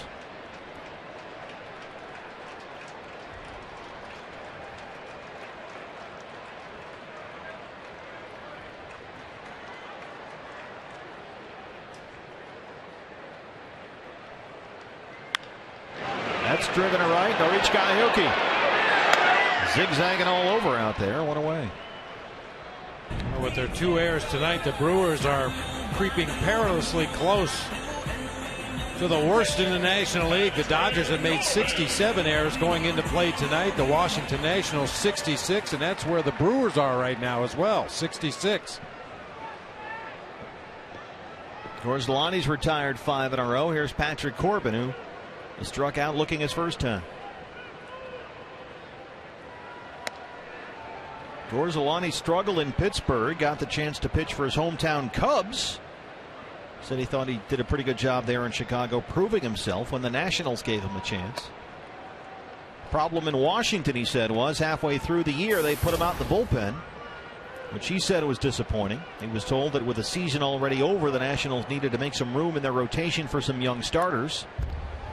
And so he was pushed down to the bullpen. And he's here in Milwaukee on a 2-year deal, as we mentioned, with the understanding that he'd begin in the bullpen.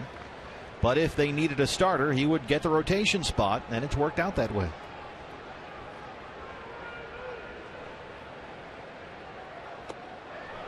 He strikes out Patrick Corbin. That's 4 strikeouts for Gorzelani. 2 down in the 5th.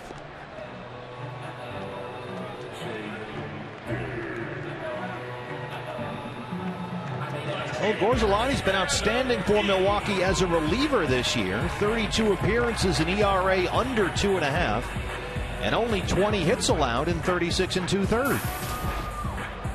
Adam Eaton led off the game for the Diamondbacks with a single. He scored their first run.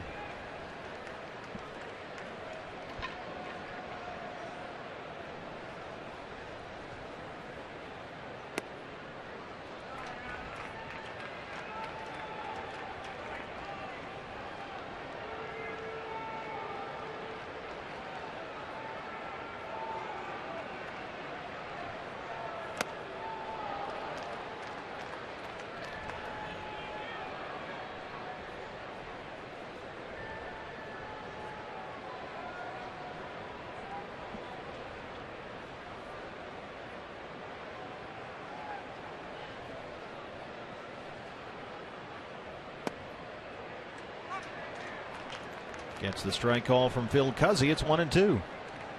72 pitches now for Gorzelani, 48 for strikes. Getting near his limit. He threw 85 on Sunday. That one is rolled to first. Sean Halton is there. Gorzelani covers. Got to be quick to get Eaton, but he's there in time. Gorzelani has now set down 7 straight. It's 2-1 Diamondbacks after 5.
Hits. He has 7 strikeouts, and he's recorded 3 wild pitches. This is how Bob Milwaukee got their run. It got by Miguel Montero. Didn't get too far away, but far enough for Segura to advance onto third base, and then another ball in the dirt gets just far enough away again for Segura to score.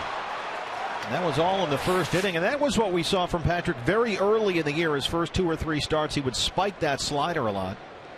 into the ground, and after that it became much more crisp and sharp. Well, with the 3 wild pitches tonight, the Diamondbacks will lengthen their lead in the National League in wild pitches, a category you don't want to lead the league in. Well, all these guys throw these two-seam sinking fastballs and sliders. A lot of them are going to bounce, and that's what's happened. Segura 2 for 2. He scored their only run. He did not go, says Chris Guccione. Gene Segura says big key for success for him this year has just been staying relaxed, which sounds easy. Must be so difficult for a young player trying to establish himself in this game, but now that he's a starter and an all-star, he knows it's his job, and that's helped. 7 in a row set down by Patrick Corbin, 1 away in the 6th. Just about any positive stat you want to throw up there pre-All-Star break, Patrick Corbin is going to be somewhere on the list. That's the kind of year he's having. Here's another all-star, Carlos Gomez. Sacrifice bunt in the first. He struck out in the 3rd.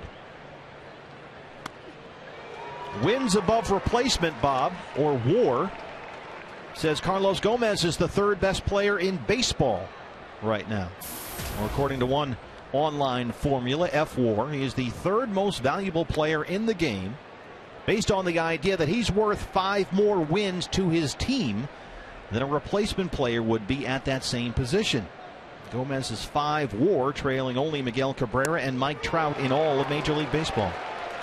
So I know what the sabermetrics tell us. Or you have Carlos Gomez as the 3rd best player in baseball right now? I probably would not have without really looking closely at his stats, but I'll tell you, you can't really think of a weakness in his game. He's hitting for power this year. He's hitting for average. He can steal bases.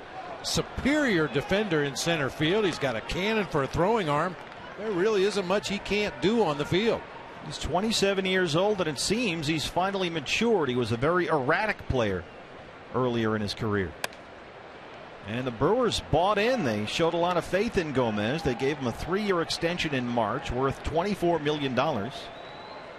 And so now, after he'd already signed a 1-year deal in his final season of arbitration, they're on the hook for Gomez, 4 years, $28 million. They're all in on this guy. And so far, it's paid huge dividends. He's an all-star, and he's been their best offensive player. There's Gordash, part of the front office there. He's always shown flashes of tremendous raw ability, but he's been frustrating over the years. Both as a Met and a Twin. And there's the strikeout. That's 8 strikeouts for Patrick Corbin. He's now set down 8 in a row.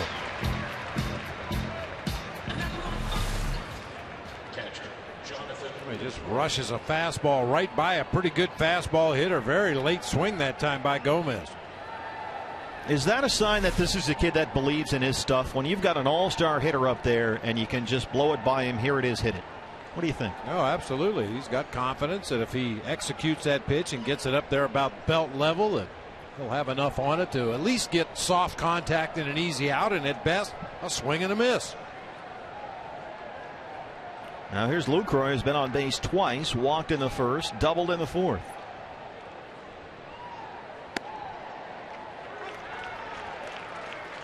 Lucroy coming in had hit safely in 7 of his last 8 games, including 4 home runs, 1 last night. And now he's hit in 8 of 9. Working inside. That's a big part of Patrick Corbin's game. This is a young guy, a left-hander, not afraid to come inside to righties.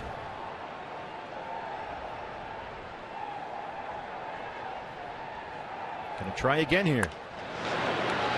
It's a little jam shot foul when he jumps ahead 1-2. How hard, Bob, is that to get a young guy who has confidence in throwing inside the major league hitters? Well, some guys have trouble pitching inside because they hit a lot of batters. Yeah.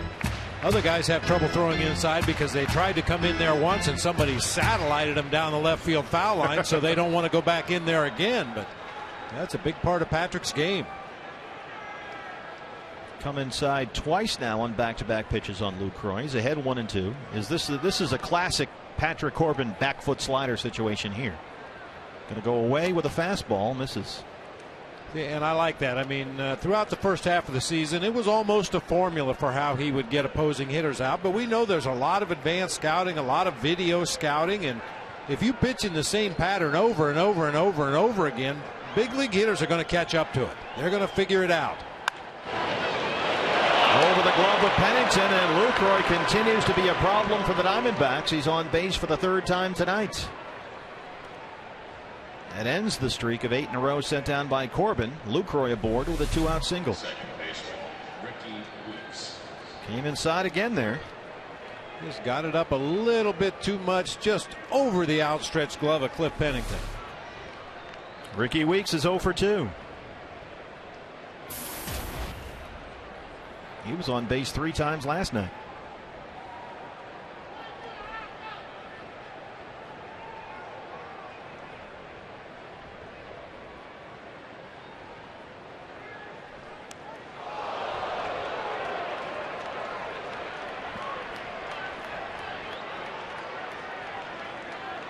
Two on and 2 out.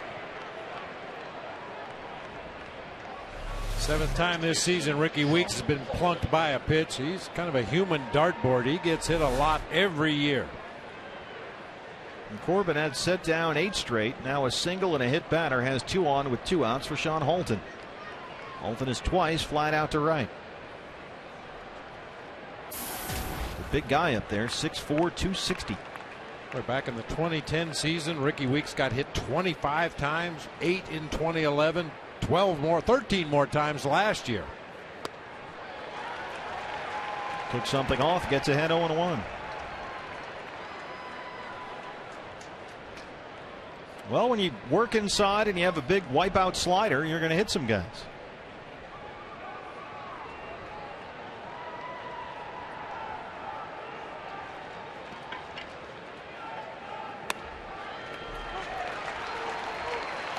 Quickly ahead 0-2.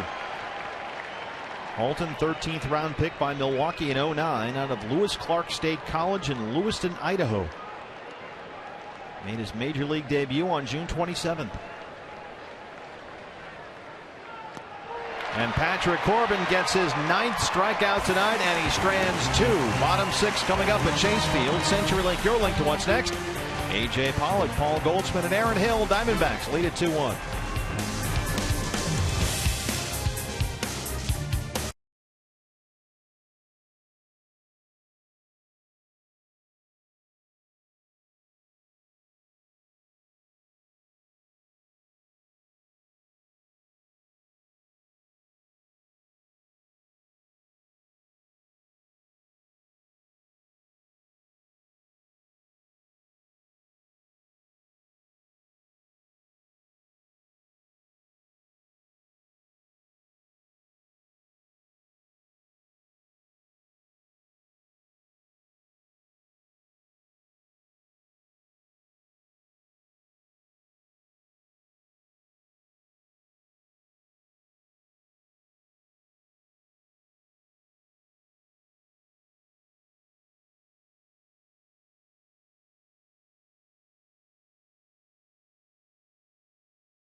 Hot dog here at Chase Field, new this year, needs your help. USA Today having a contest, and you have to tweet something with the handle @DBacks, @Stadium Food King, or I should say hashtag Stadium Food King. They're looking for the best food around the stadiums in Major League Baseball, and right now the Sonoran Hot Dog is trailing Phil's Barbecue from Petco Park. So again, this is a bacon-wrapped hot dog, pico de gallo, ranch beans, mayo drizzle, and the contest is going on till Saturday. So all you have to do is use your Twitter account, tweet hashtag Stadium Food King with @DBacks in it. And girls, what do you think? You guys have been following me around for the last inning. What do you think about a bacon-wrapped hot dog?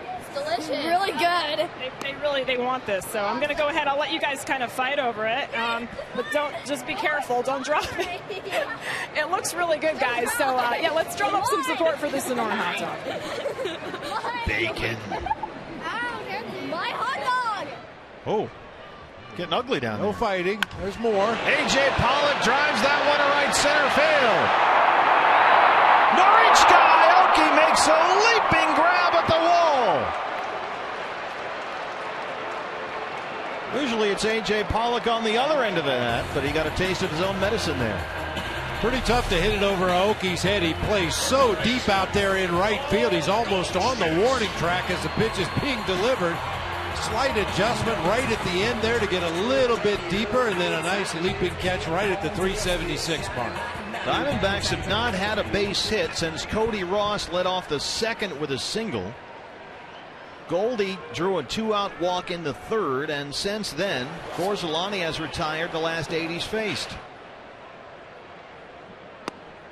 And here is Paul Goldschmidt, RBI ground out in the first, a walk in the third. Well, you know AJ was thinking at least 2 on that one, the way he runs.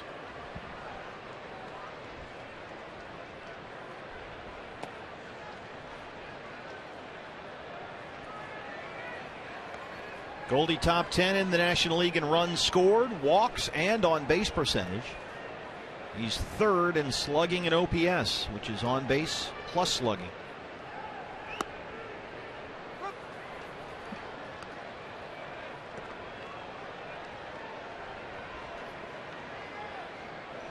Now the key is when you have a sign and the guy's up, you have to hold it up. Fundamentals. You go to all the work. We want to get it on TV for you, but you got to help us out a little bit. See, this is your moment right here. He's up. Sign's got to be up. 2-2. Yeah, the Rockies leading the Dodgers tonight as they finally get the sign up. There you go. That's how it's done. Not only is it up, they're waving it. See, that's good. What do we got? Rockies, Dodgers? Rockies over the Dodgers 2-0 in the bottom of the fourth. Troy Tulowitzki and Dexter Fowler both back in the lineup for the Rockies tonight. That's Clayton Kershaw pitching for the Dodgers. There are the standings right now going into play today. D-backs winners of 6 of 9, game and a half over the Dodgers. LA hosting Colorado. Rockies 4.5 back. Giants 6.5, and the Padres at the bottom. They've dropped to 7.5 back. Right now it's Giants and Padres 1-1 at Petco Park in the fourth.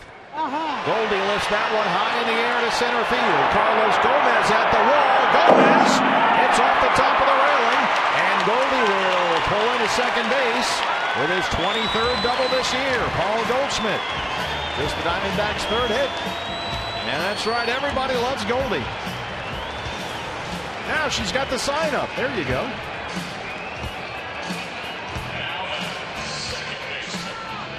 Boy, that was just a clank shot off the top of that terrace out there. Yeah, with a normal outfield fence that just stays at the same level as it is over there by the RamTrucks.com pool. That's a home run for Paul Goldschmidt. Bangs it off that railing high above the center field wall. Didn't miss by much. That's a long double. And here's Aaron Hill, who's 0 for 2. There goes Goldie. Hey! Oh, they got him at third. Tom Hellion says Paul Goldschmidt is out. Just the second time Goldie's been caught stealing this year. Will Nieves can't believe it. And he was right down there on the top step. Jonathan Lucroy throws out Goldschmidt trying to steal third. He did not, Bob, get a great jump. No, he got a bad jump that time. You have to have a little bit of momentum. Ooh, I'm not sure he tagged him, though. I don't think he did, but the ball beat him by such a wide margin. Oh, he's in there. Yeah, he was safe. Yuniesky Betancourt clearly does not get the glove down. He still hasn't touched him. Right back to the mound, and that's the inning. Oh well. We're through 6. It's still 2-1 Diamondbacks.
Fox Sports Arizona Fan Express, brought to you by Cox Communications and Fry's Food Stores, is ready to take you to a Diamondbacks game. You'll get round-trip transportation to Chase Field August 11th or September 1st.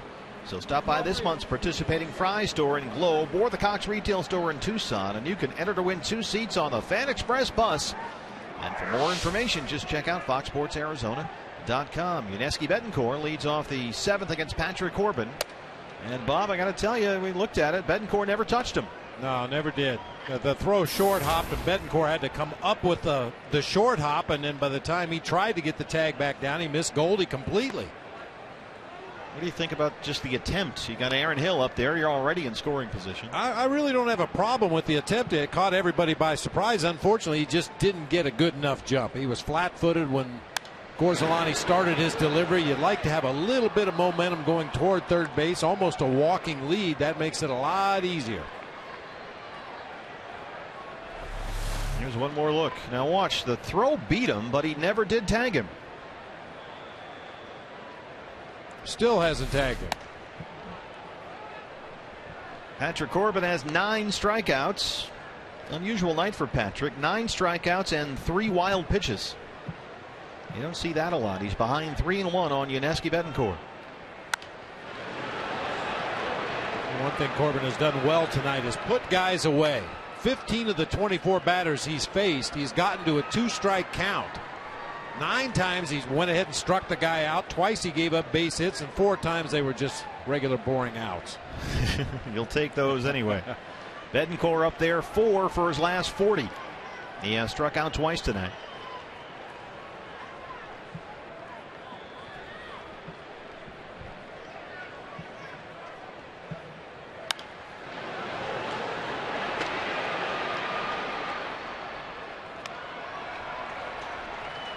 Yuniesky Betancourt, 31 years old, former Royals great. Last year hit .228 in Kansas City. Played winter ball in Mexico and hit .308 down there. That one is down the line and left, and it is a fair ball. It's off the bullpen wall. Betancourt into second base with his 8th double this year. Leadoff man on for the Brewers. And Patrick Corbin now at 100 pitches.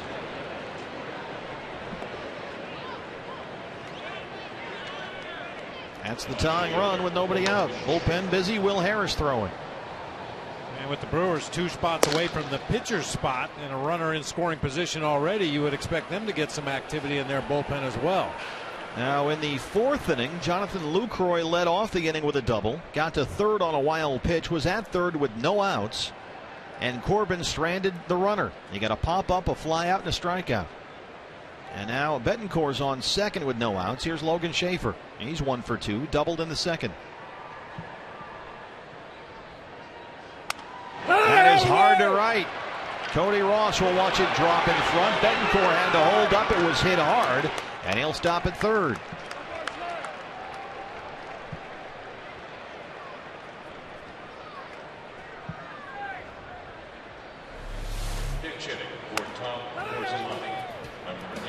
Back-to-back base hits to open the inning for Milwaukee against Patrick Corbin. And here's Chris Davis, who was just called up to the Brewers after last night's game. From Deer Valley High School in Glendale, 7th-round pick by Milwaukee out of Cal State Fullerton in '09. His father, of course, Rodney, a longtime scout with the Diamondbacks. Brewers bullpen is busy. In fact, Chris Davis, we saw him earlier this year. His first major league hit was off Patrick Corbin, a double at Miller Park.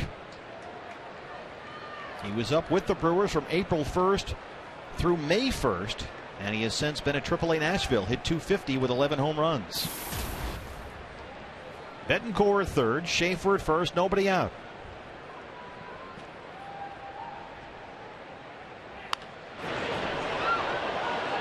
Hit it in the hot dog stand.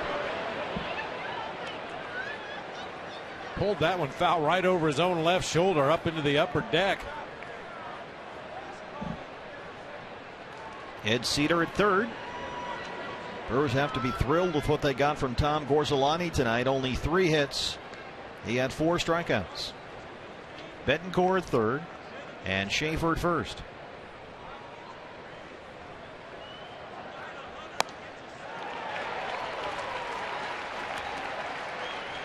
64 games at AAA Nashville. Davis 250, 11 home runs. He hit 350 at 3 different minor league levels last year for Milwaukee. 25 years old.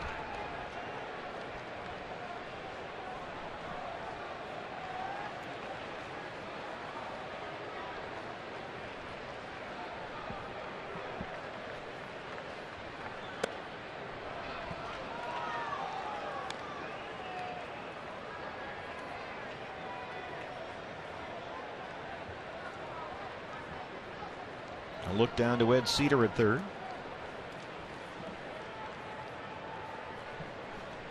Seven hits for Milwaukee, 3 for Arizona.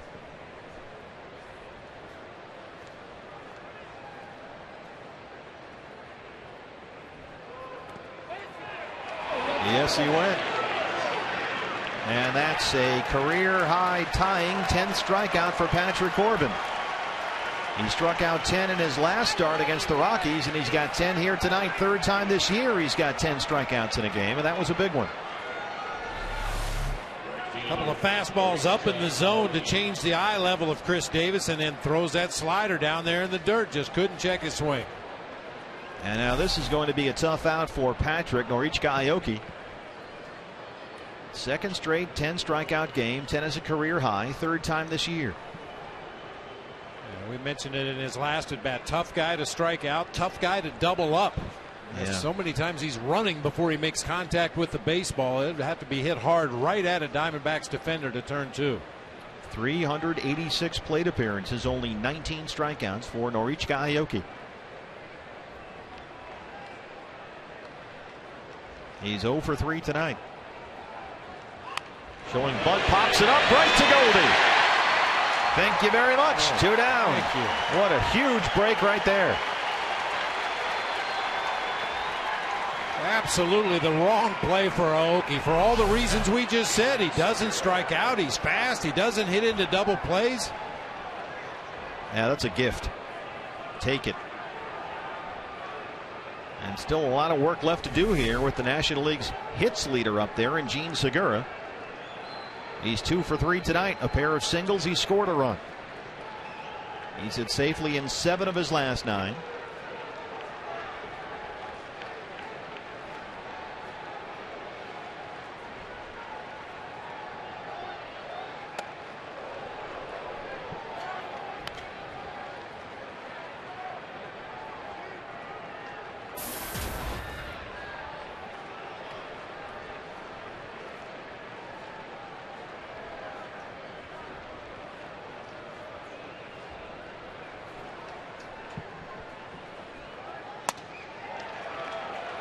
Whoa, where was that, Phil Cuzzy? He motioned like he was going to signal strike and then just kind of stopped and decided not to, it seemed.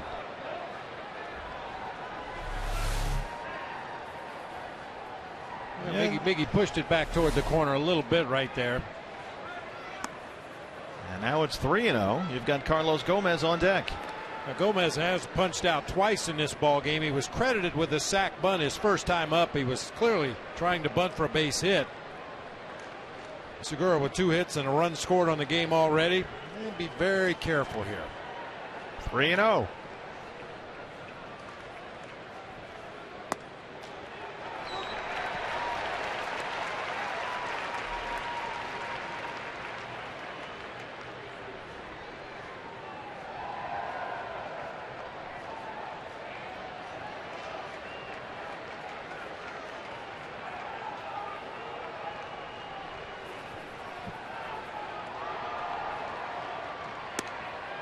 Got the strike there. It's full 3-2. Once again, trying to wiggle off a big hook right here. He stranded a runner at third with no outs in the 4th to keep it a 2-1 ball game. Can he strand them on the corners here? Betancourt third, Schaefer at first. He got a strikeout and a pop-up, and now he's a strike away.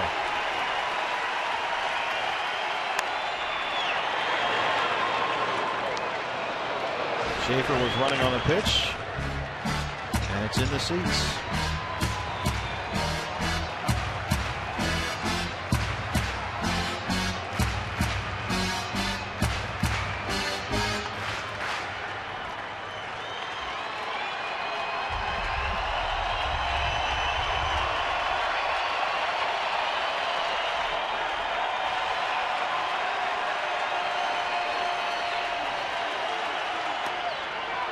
Ball 4, bases loaded.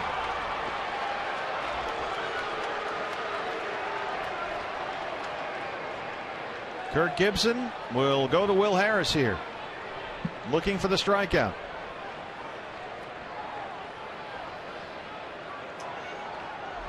Patrick Corbin tied his career high with 10 strikeouts. Second consecutive game with 10 strikeouts. He will leave the bases full with 2 outs in the 7th. Pitching change. We'll take a break.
Loaded 2-out jam. He's been outstanding lately. There are the numbers on Will Harris this year. 26 strikeouts in 25 appearances.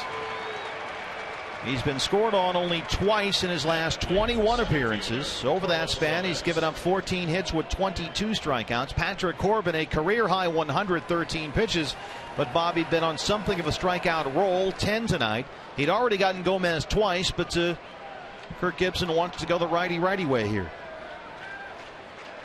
I'm sure he talked it over with Charlie Nagy, the pitching coach, before deciding to pull the trigger on this move. Gomez having one of those years where he's hitting everybody slightly higher against left-handed pitching than right-handed pitching, and strikes out more against right-handers than left-handers.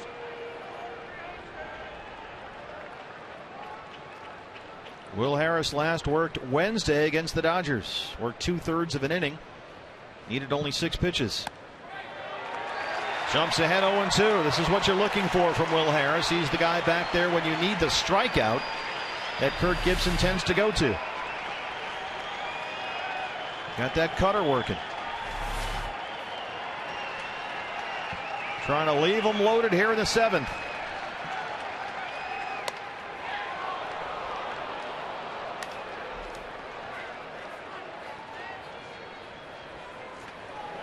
Corbin responsible for all 3 base runners, trying to get win number 11 on the year before he heads to Citi Field for the All-Star game.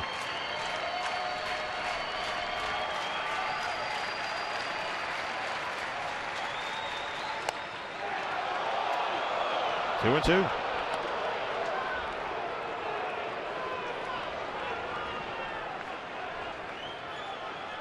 This is an action pitch right here. You want something to happen on this 2-2 pitch. Either strike Gomez out, get him to put the ball in play. You do not want to go to a full count, 2-out situation with the bases loaded. Spike that one there, and it's full with the bases loaded. His last 13 games, Will Harris has worked 11 innings and given up only 1 run. Over those 11 innings, 8 hits and 15 strikeouts. Lucroy's on deck. 3-2, 2 outs, bases loaded. Runners will be off of the pitch. Betancourt at third, Schaefer at second, Segura at first. Here it is. We'll do it one more time.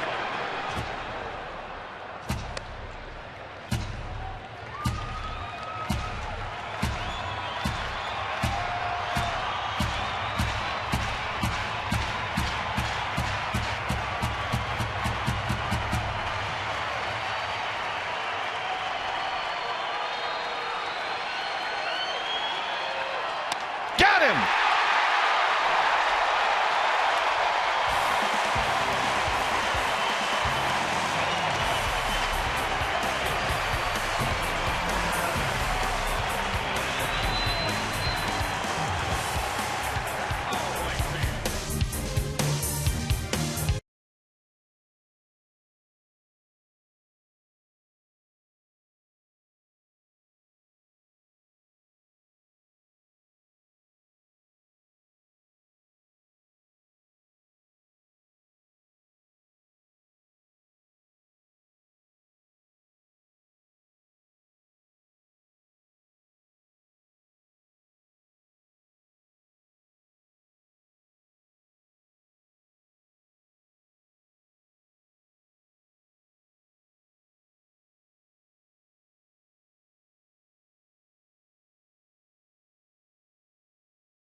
Kirk Gibson wanted the strikeout. He went to Will Harris, and he got it. It's our Chaz Roberts air conditioning cool play of the game.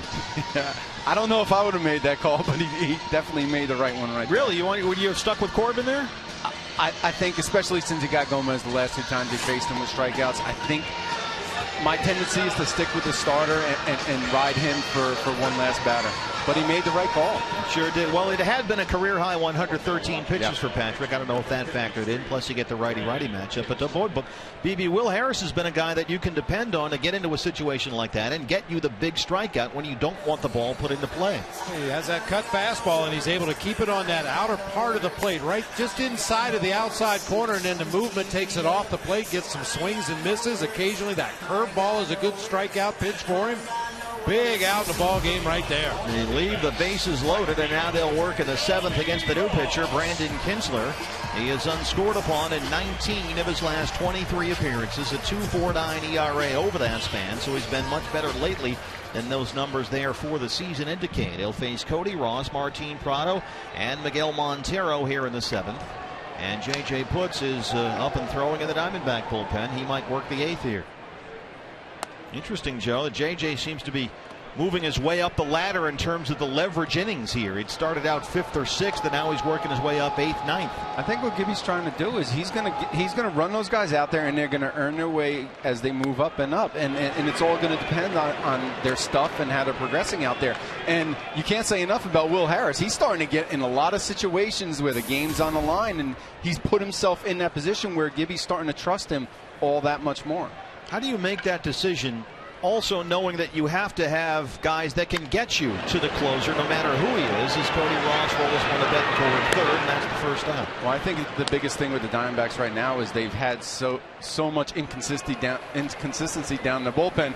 Gibby's just throwing whoever's out there, and whoever happens to be hot at the moment is getting in those pressure situations. And hey, it's going to work itself out, and hopefully by the end of the All-Star break, they know kind of how that situation is in the 8th and 9th. BB, as a manager, how do you handle that? Because the fans, we want this guy. He's great in the 7th inning. He's tremendous. Oh, this 8th inning guy, he's great. You got to get to the 9th, too. So how do you work all that out? It's all a work in progress. I mean, very few teams have the luxury of saying, this is our 6th inning guy, 7th inning guy, 8th inning guy, closer, and it stays that way all year long.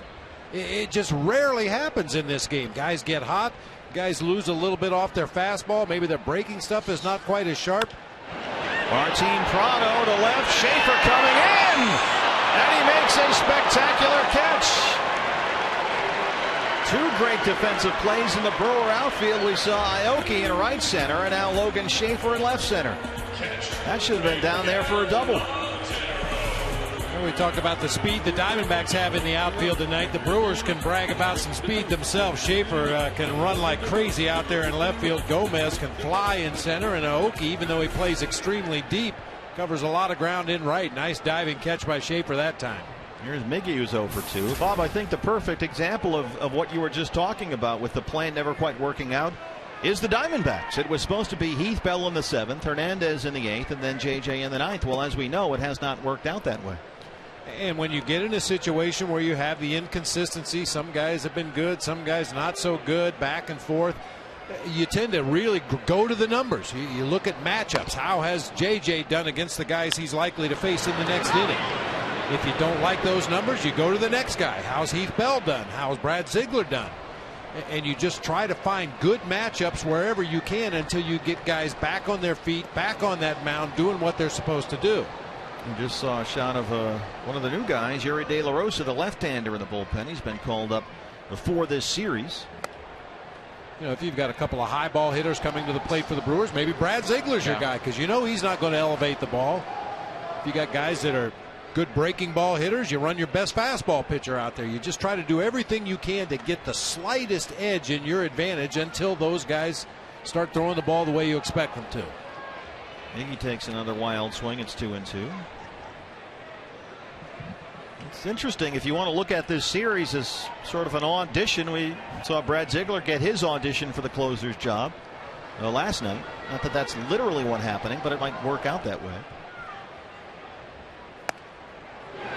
Miguel Montero strikes out for the second time tonight. We're through 7. It's 2-1. And 10-pitch inning. Joe, thanks. We'll see you in the postgame show. Looking forward to it. Always a lot of bullpen talk these days.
Diamondbacks offer a chance to catch a game from the RamTruck.com pool. Just look for specially marked packages of Pepsi 12-ounce cans for your chance to find the limited edition D-backs can. Pepsi, live for now.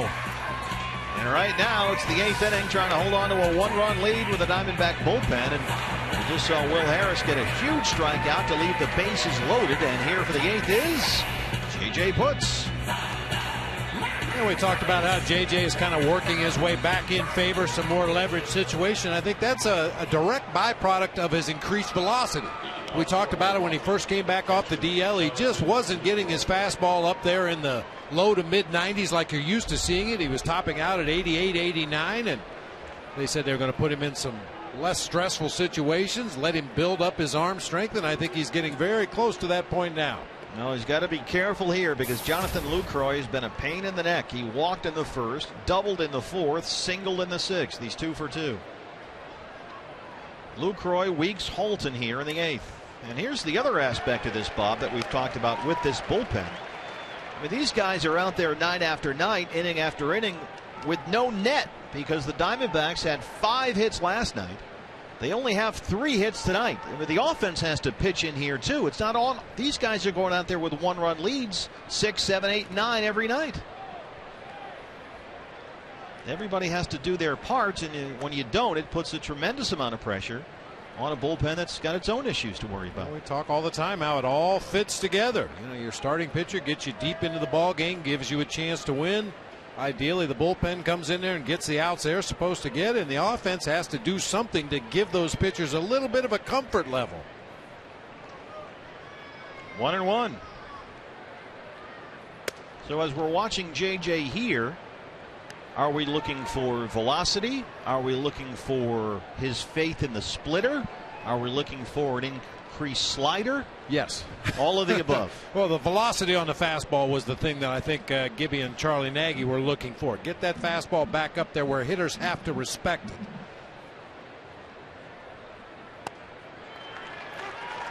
And he's thrown a lot more sliders, as you mentioned. He used to be basically fastball splitter. That was it, 2 pitches, but he started to throw more sliders, especially to those right-handed hitters. 2-2.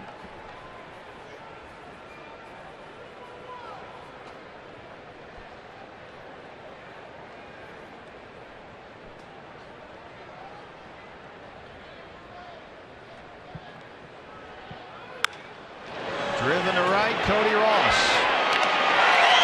Allowed out number 1. They retire Lucroy for the first time tonight. Well, a goal for JJ in spring training was to rediscover that slider. That, of course, had been his big pitch during his days in Seattle. But he stopped throwing it, he said, after the elbow surgery he had in 2009. That's when he really started going with that split finger fastball a lot more. You said earlier he may have been afraid to gear up and start throwing that slider post-surgery. But he had felt a little bit better about it in spring. And, of course, he had the elbow scare in L.A. earlier this year. But you're seeing that slider coming back slowly but surely. There's one right there to start the sequence. Dropped it in there for a called strike against Ricky Weeks.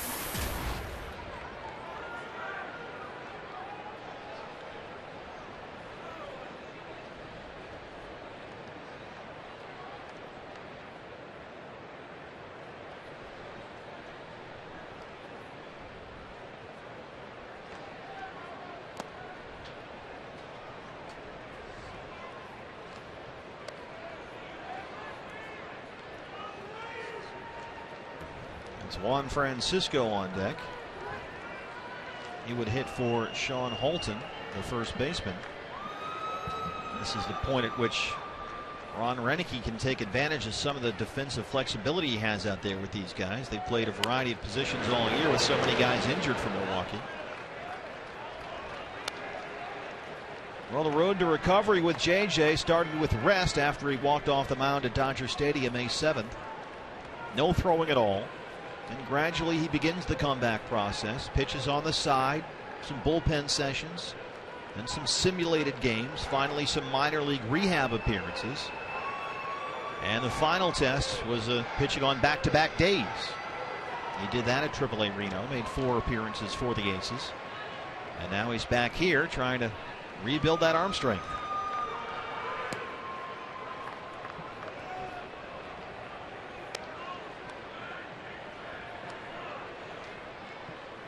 Small sample size, but good results for JJ in this matchup.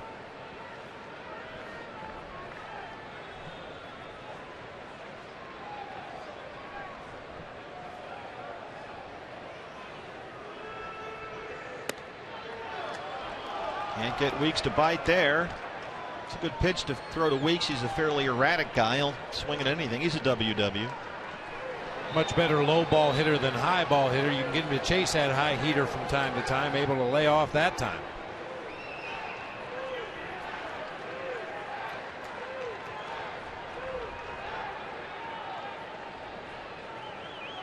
Three and two. One out walk to Ricky Weeks.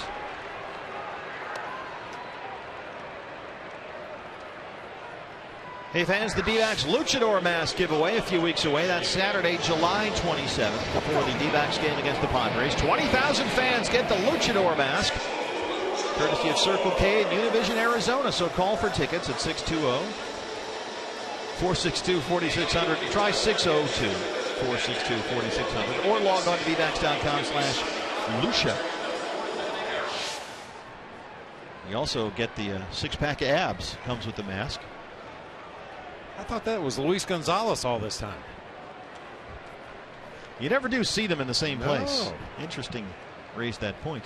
Here's Juan Francisco. He's hitting for Sean Holton, the first baseman.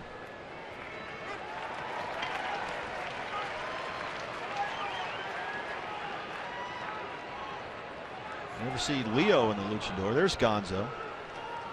Leo Gilmartin overseeing things in the radio booth. Gonzo working hard. Francisco a pinch hit single last night. He is 2 for 8 as a pinch hitter this year.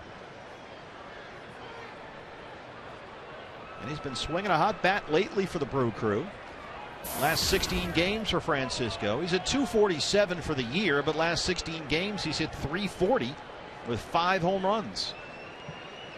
So watch out here. He swings hard.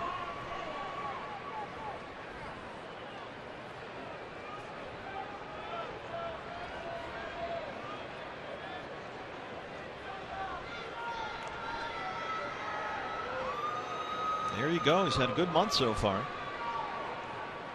Started out in Atlanta, traded to Milwaukee after Chris Johnson, the former Diamondback, took over the Braves' third base job full time. Here's the 0-1.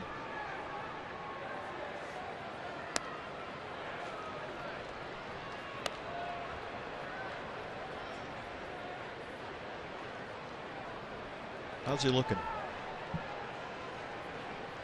He looks okay. I mean, the velocity is not as much as you'd like to see. That's still a work in progress. He's thrown a lot of sliders already tonight. The splitter, for whatever reason, Ricky Weeks was able to lay off one there to take the base on balls, and Francisco laid off that one. Pretty good pitch down at the bottom of the zone, but didn't get the swing he was looking for.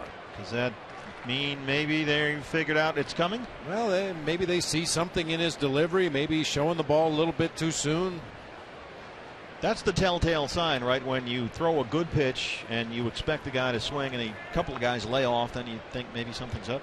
Yeah, it could possibly be picking up something in his delivery or just seeing the ball really well. That's a pitch that's designed to get some swings and misses and some weak contact, and when guys just lay off of that pitch. Oh, my goodness. That's hard into right. Weeks had to hold up to avoid being hit by the baseball, and as a result, he's only able to get to second. Cody Ross a hard throw into third. But the Brewers have 2 on and 1 out here in the 8th. So Francisco has come through. Pinch hit single last night, pinch hit single tonight.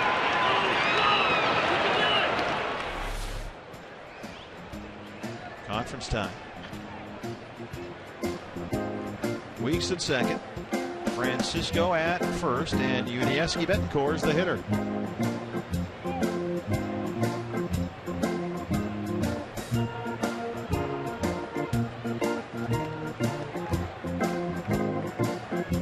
Betancourt struck out his first 2 times up, then doubled against Corbin to open the 7th. Weeks at second, Francisco at first. Brewers tonight have had their chances. 1 for 10. They have stranded 8 tonight. They've out-hit the Diamondbacks 8-3.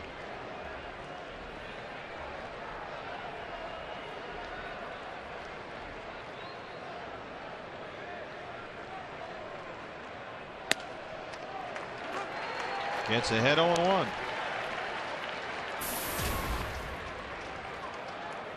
Struck out in the 2nd. Struck out in the 4th. Doubled in the 6th.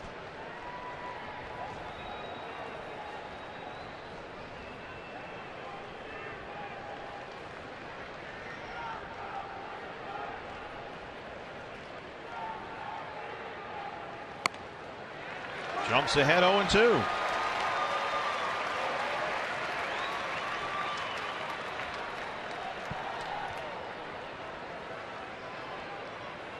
Betancourt 5 for his last 41 up there. Weeks at second, Francisco at first.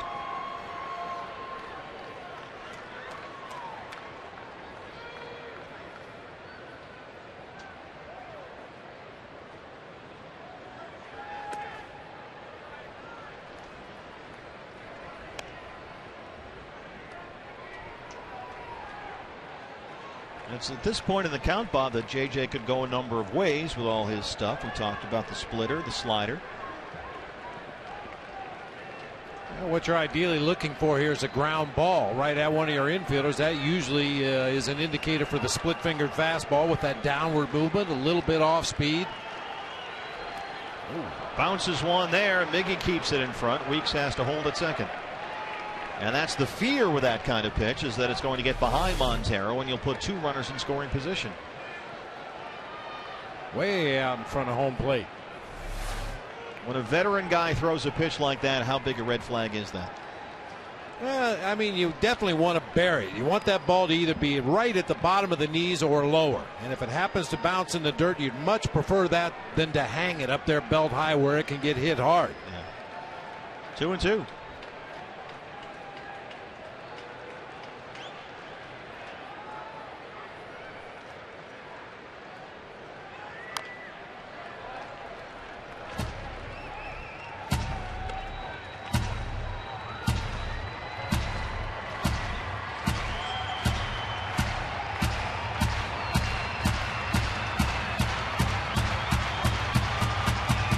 Diamondbacks have been able to wiggle off the hook every time Milwaukee's had a threat.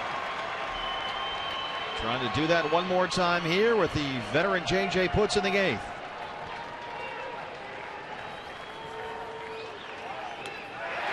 There's a big strikeout, and that's out number 2 in the eighth. Third time tonight, Betancourt has K'd. And here's Logan Schaefer. See the split finger grip from JJ. Puts it on the outside part of the plate. Good location, good off-speed delivery. Gets the swinging strike.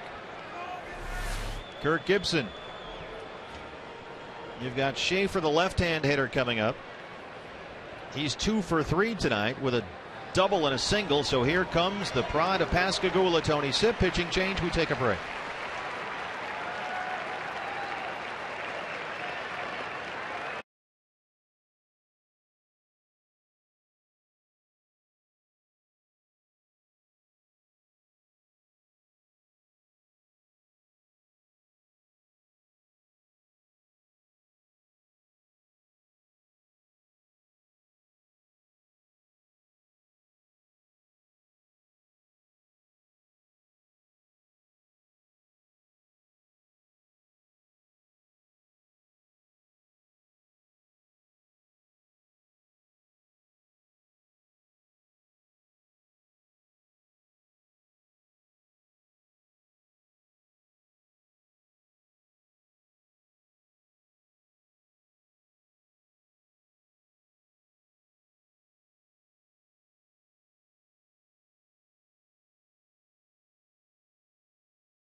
But 2 big outs. He got Yuniesky Betancourt to strike out to get the second out, and now to face the lefty Logan Schaefer. Here comes the left-hander Tony Sipp.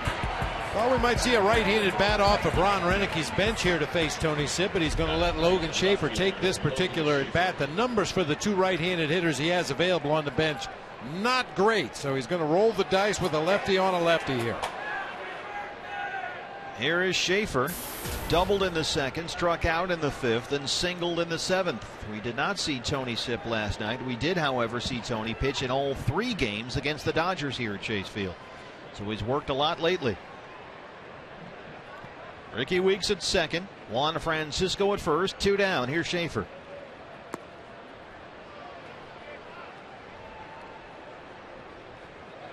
There are the platoon splits. This is a guy hitting 194 in very limited action against lefties this year. Tony Sipp has held the opposition scoreless in 6 straight games. Over that span, he's worked 4 2/3.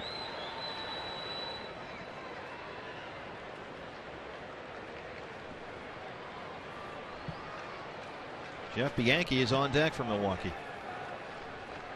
He would hit for the pitcher.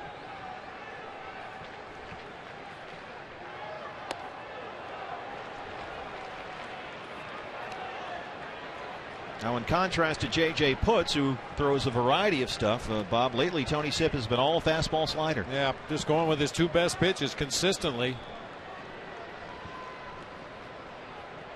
Not uncommon for a reliever. I mean, with a starting pitcher, you'd like to have at least 3, if not more, pitches at your disposal. But as a reliever, if you can command 2 pitches, that's all you need.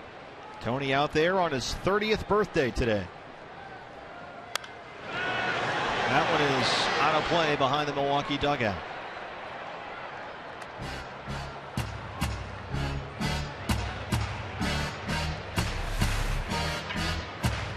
Just a bad pitch right here, well up out of the strike zone for Schaefer. Pulled it way foul behind that first base dugout. Will Harris ended the 7th by coming on with the bases loaded and 2 outs to strike out Carlos Gomez. And now with 2 on and 2 out, Tony Sipp trying to get Logan Schaefer and strand 2 more.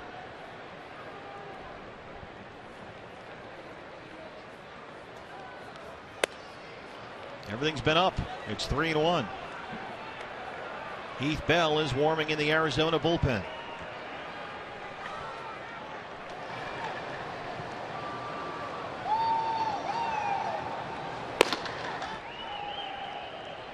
Bianchi had been out on deck. He has since been called back. That is Martin Maldonado, the backup catcher.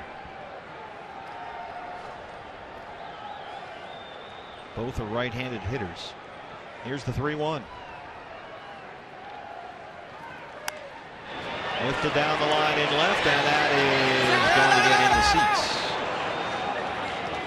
So it's full 3-2 with 2 outs.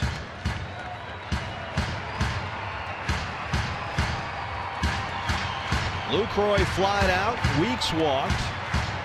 Francisco a pinch hit single. Betancourt struck out. And now it's 3-2 on Logan Schaefer. 2 outs. Runners will be off with a pitch. Weeks at second. Francisco at first.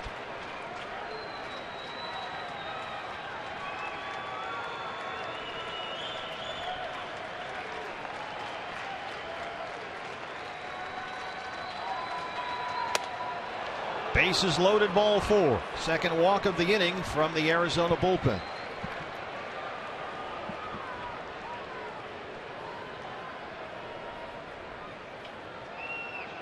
Pinch hitting for Brandon Kinsley, number 12, Martin Maldonado. So here's Martin Maldonado. He will hit for the pitcher spot here with the bases full and 2 outs. Kirk Gibson and Charlie Nagy talking this over. And we'll see how they decide to play it with Maldonado up there. Maldonado, a right-hand hitter. He grounded out in a pinch hit appearance last night. He is 0 for 8 as a pinch hitter this year. Heath Bell just started throwing out there, and now here's Gibby. And he wants Heath Bell. So it'll be bases loaded, 2 out.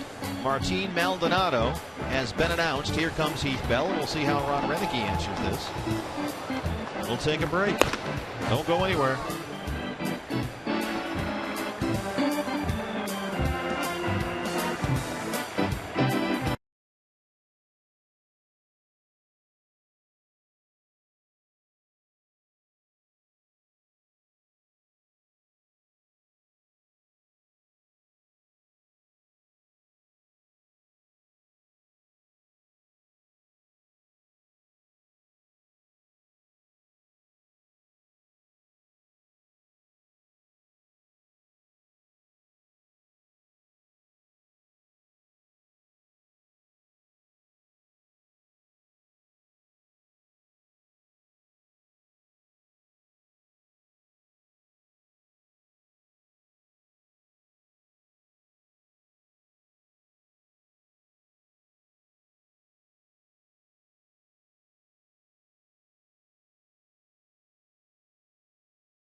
Diamondbacks clinging to a 2-1 lead, and here is the Heath Bell experience. After throwing 9 scoreless innings from May 14th through June the 7th, Bell has given up 9 runs in his last 11 games, and he inherits a bases-loaded mess here. We saw Will Harris in this same situation to end the 7th. Bases loaded, 2 outs. He struck out Carlos Gomez. And now Kirk Gibson will go to the well one more time, trying to get a bases-loaded 2-out strikeout. Ricky Weeks at third. Juan Francisco at second, and Logan Schaefer at first. And Heath Bell will work to Martin Maldonado. Maldonado 0 for 8 as a pinch hitter this year. He grounded out in a pinch hit appearance last night. He is batting 143 over the last 26 games. 16 of those starts. He's hit 187 on the year. Now, this is a guy who will strike out. 22 strikeouts in his last 70 at-bats.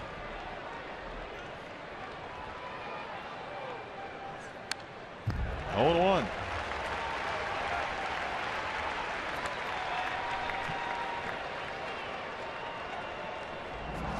Oh, Bob, a bullpen that's been under siege lately is getting a real test here tonight. Harris, Putz, Sip, and now Bell.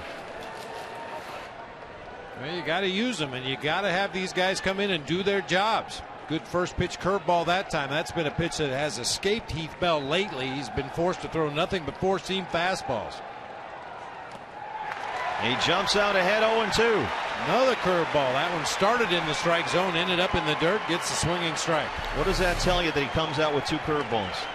Well, I think he understands, and I think Charlie Nagy understands that even Heath Bell throwing in the mid-90s, you can't get away with that in the big leagues. If you've got a straight fastball, even in the mid-90s, it's going to get hit hard if that's your only weapon. You have to establish that you can throw that breaking ball at least close to the strike zone.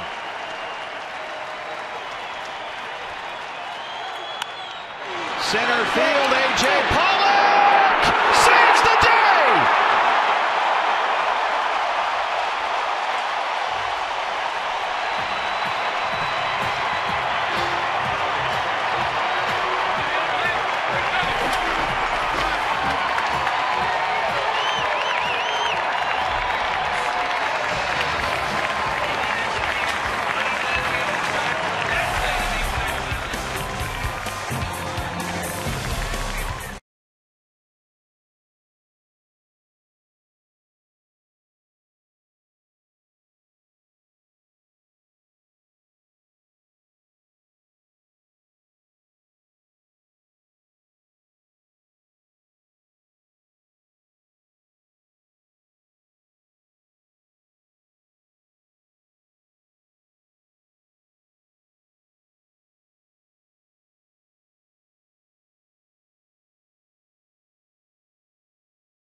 Friendly, this little bloop single is usually 2 runs.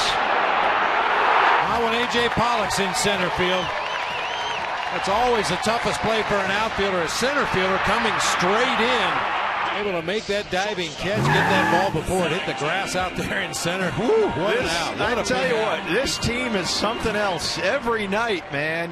You just can't take a night off from the Diamondbacks. They are must-see TV one way or the other. And here's Cliff Pennington trying to bunt for a base hit to lead off the home half of the 8th, and Cliff gets there. Gonzalez, who's in to pitch, had no play. And a nice heads-up play by the Diamondbacks shortstop. A little advanced knowledge. Gonzalez is a guy that really falls off to the third base side of the mound. He recovered well that time, but you've got Ben Francisco, a guy that doesn't play a lot of first base. Got a left-handed pitcher falling off to the third base side. What a great time to try to bunt for a base hit. And now with the pitcher spot up, we'll take a look at Michael Gonzalez, the left-hander. He is unscored upon in 39 of his 46 appearances this season. He's been good for Milwaukee out of their bullpen. He was voted Brewers Pitcher of the Month for May. But Cliff Pennington with a nice heads-up play there to bunt it to the other side of the mound with Gonzalez falling away. He's aboard now. And with the pitcher spot up, we'll see Gerardo Parra pinch hitting. Parra not in the original starting lineup against the lefty Gorzolani, but he'll face Gonzalez here.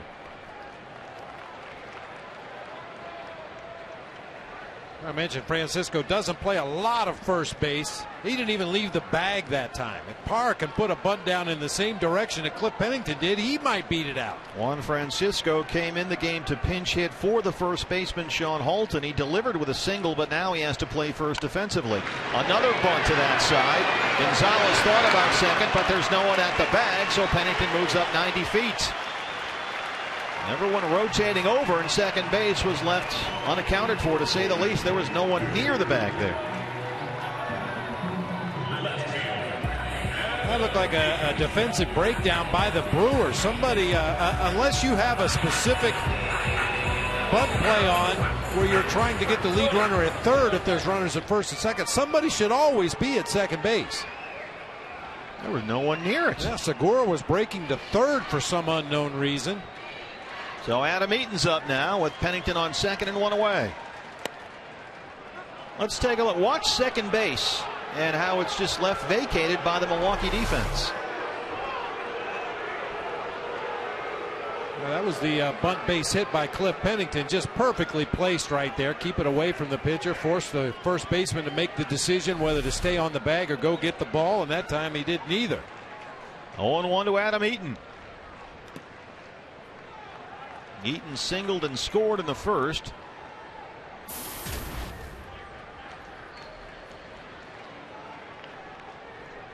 David Hernandez will apparently be the closer du jour. Diamondbacks with just their fourth hit of the game on the Pennington bunt. And now trying to scratch out an insurance run here against the lefty Gonzalez. Adam Eaton trying to request time from Phil Cuzzy behind home plate, and this was well before Gonzalez started his delivery. And Cuzzy refused to grant time. Not only can he call balls and strikes badly, he can't even call time outright. Now I know why Ozzie got ejected every time he umpired.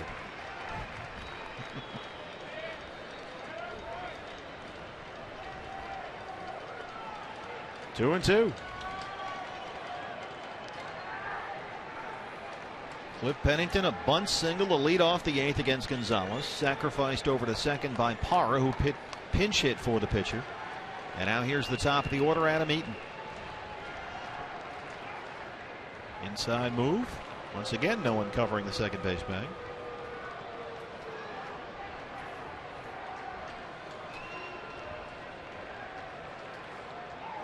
Now that can occasionally be a design play. You split your middle infielders as wide as you possibly can. Make sure that runner at second base knows that there's nobody around him. Try to bait him into stealing third base and then use that inside move. Up the middle, Segura with that range in that arm somehow throws out Adam Eaton. What a play by the Milwaukee shortstop as Pennington moves up to third. But he saved a run right there. Boy, and Segura was even backpedaling to his defensive position, had to stop, change directions, get to that ground ball, and then fire a strike across the diamond. I'll tell you, he can do some things out there with that leather. Ron Renicky. John Axford will come in to face A.J. Pollock. So Reinke gets his righty to face the right-handed Diamondbacks hitter, with Pennington at third and Insurance run 90 feet away and 2 outs. Pitching change at Chase Field. Coming back.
Right now at Dodger Stadium, the Rockies lead LA 3-0 in the 8th inning, while the Giants lead the last place Padres 5-1 in the 6th at Petco Park. In the meantime, John Axford is on here before Milwaukee with Cliff Pennington at third and 2 down.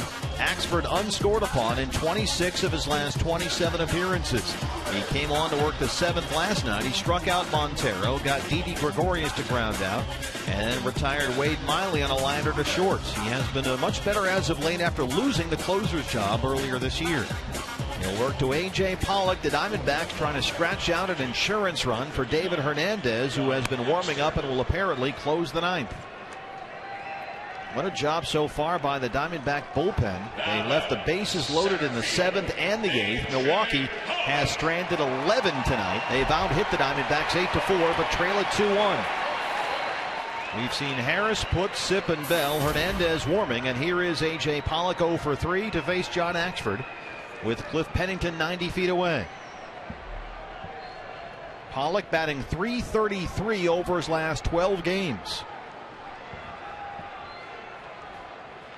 And he made a spectacular diving catch in center field to end the last top of the 8th inning. A ball that, by all rights, off the bat of Martin Maldonado, should have dropped in for 2 runs. Instead, it was the final out.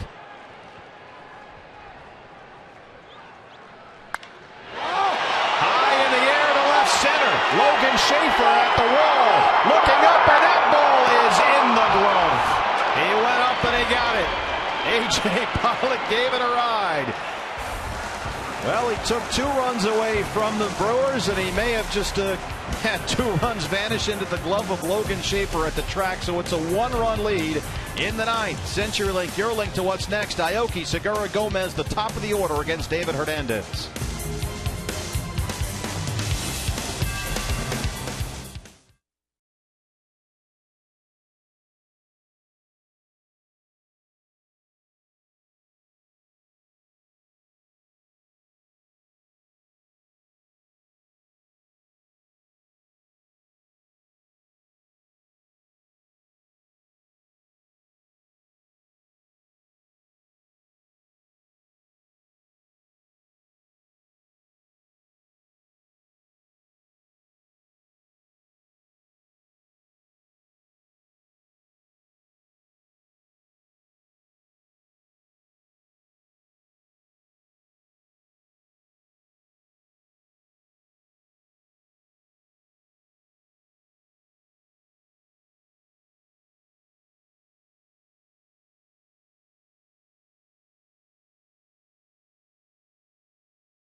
the glove of Logan Schaefer. This was almost at least one run off the wall. Wouldn't have been a home run, but still a nice play here by Schaefer to save at least one. Yeah, got to the warning track, and because the ball was so high in the air, he was able to take another look back to the fence to see exactly where he was and made the catch right up against the barrier.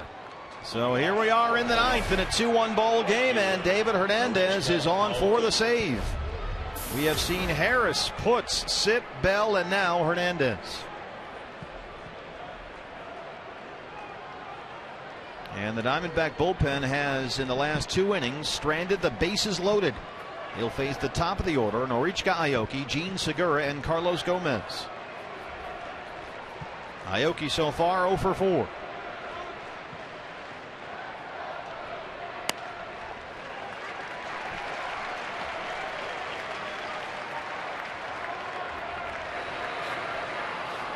A 1-2-3 ninth or later with a save on the line. The Diamondbacks have seen that only once all year.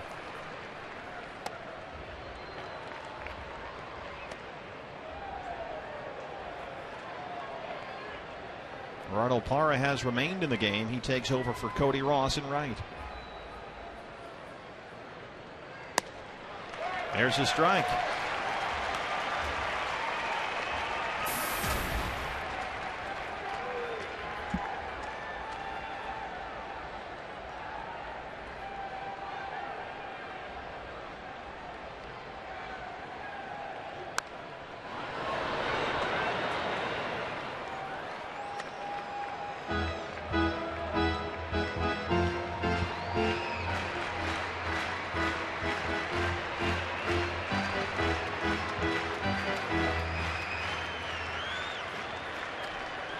Aoki with a 9-game hit streak on the line here.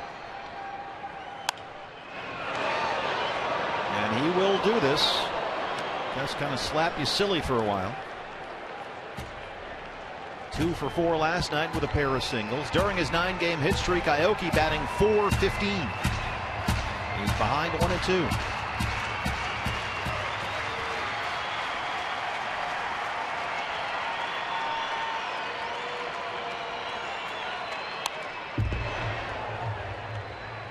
Picked that one right out of Miguel Montero's glove.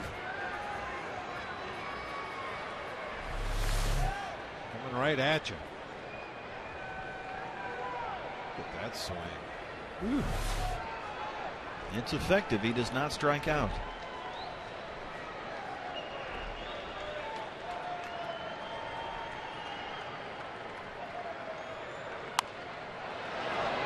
Like we said, he'll just slap you silly. Fighting him off, knocking him the other way, spoiling good pitches.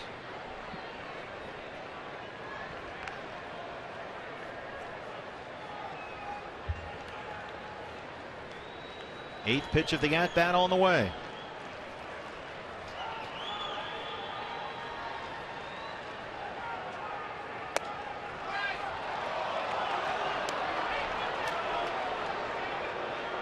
Bob, is the question for David Hernandez in this inning: how much faith does he have in that breaking ball? He's thrown some good ones already in this sequence to Aoki right here. He just needs to be consistent with it, make sure he's hitting his spots. Lifted to left, Adam Eaton. One away. David uses his breaking ball on both sides of the plate when he's at his best. And I guess a guy like Aoki with that running start swing that he features, if you can drop that off-speed breaking ball in the outside corner, that might be the one pitch you could get him to swing and miss. Well, there's no question that for Hernandez, this is the toughest portion of the order. 300 hitters, 2 of them all-stars, Segura and Gomez behind him. Here's Segura, who's been on base 3 times tonight, 2 singles and a walk.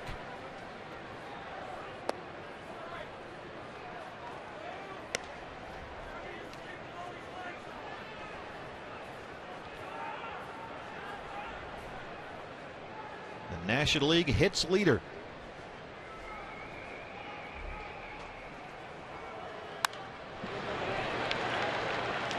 .96, 1-1.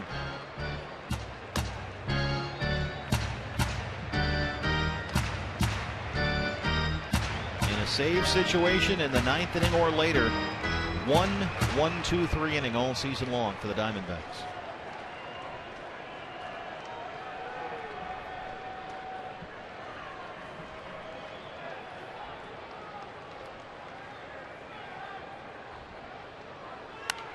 Got away.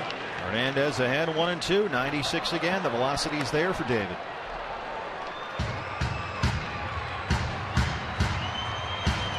Now the question becomes, does he trust that slider enough to throw it here?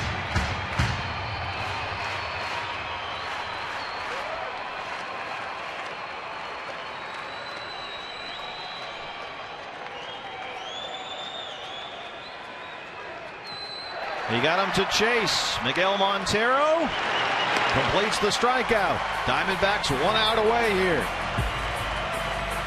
Well, that answers your question about whether he has enough confidence to throw that slider. Starts it right on the outside corner, just dive bombs over into that left-handed batter's box. Even a good hitter like Segura can't hold up on that one. And that's a great pitch to throw with 2 strikes and no one on base. So here it is, Carlos Gomez and David Hernandez. Diamondbacks trying to win this one on only 4 hits. They won on 5 hits last night.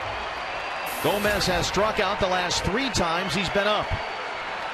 And now the crowd is up and on its feet at Chase Field, trying to make it 2 in a row over the Milwaukee Brewers.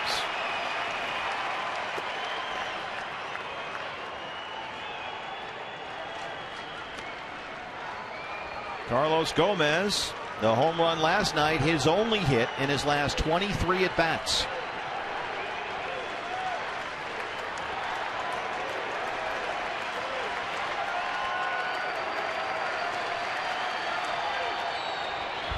Bounce that one, it's 2-0.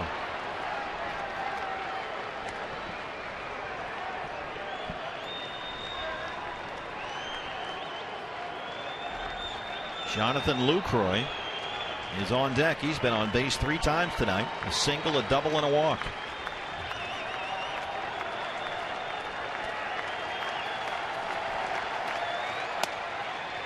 Buckled him there, but missed. 3-0.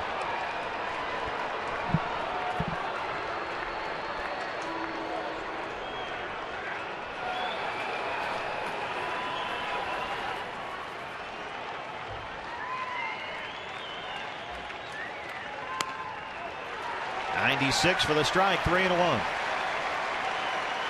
Now, how big a change is this, Bob? Being ahead on Segura, being able to throw that slider, now being behind on Gomez. I think he's got to throw a fastball away right here. I think he's moving out onto that outside corner. There it is. 3-2. Now the slider becomes a good option. You got very much a free swinger in Gomez at the plate. He's liable to chase anything in a 2-strike count, especially after you've established that mid-90s fastball on the corner. He has struck out the last 3 times he's been up there. Here it is. Diamondbacks win it, and there's your 1-2-3 ninth. David Hernandez shuts the door on a 2-1 Diamondbacks win. And how about this bullpen tonight? Well, they've been put on full alert. Gibby wants to see some better performances out of that bullpen, and we're starting to see some signs of that, especially here tonight. Just the second 1-2-3 inning in the 9th or later in a save situation for this bullpen all year long, and they are our APS Energy All-Stars. No runs allowed. Will Harris left the bases loaded in the 7th. J.J. Putz worked the 8th. Tony Sipp came in the 8th. Heath Bell ended that 8th, leaving the bases loaded again, and now David Hernandez works a 1-2-3 ninth with 2 strikeouts to shut the door on the Diamondbacks' 20th 1-run win this season. That's the most of the National League, and they are now, Bob, 17-2 when Patrick Corbin starts the ballgame.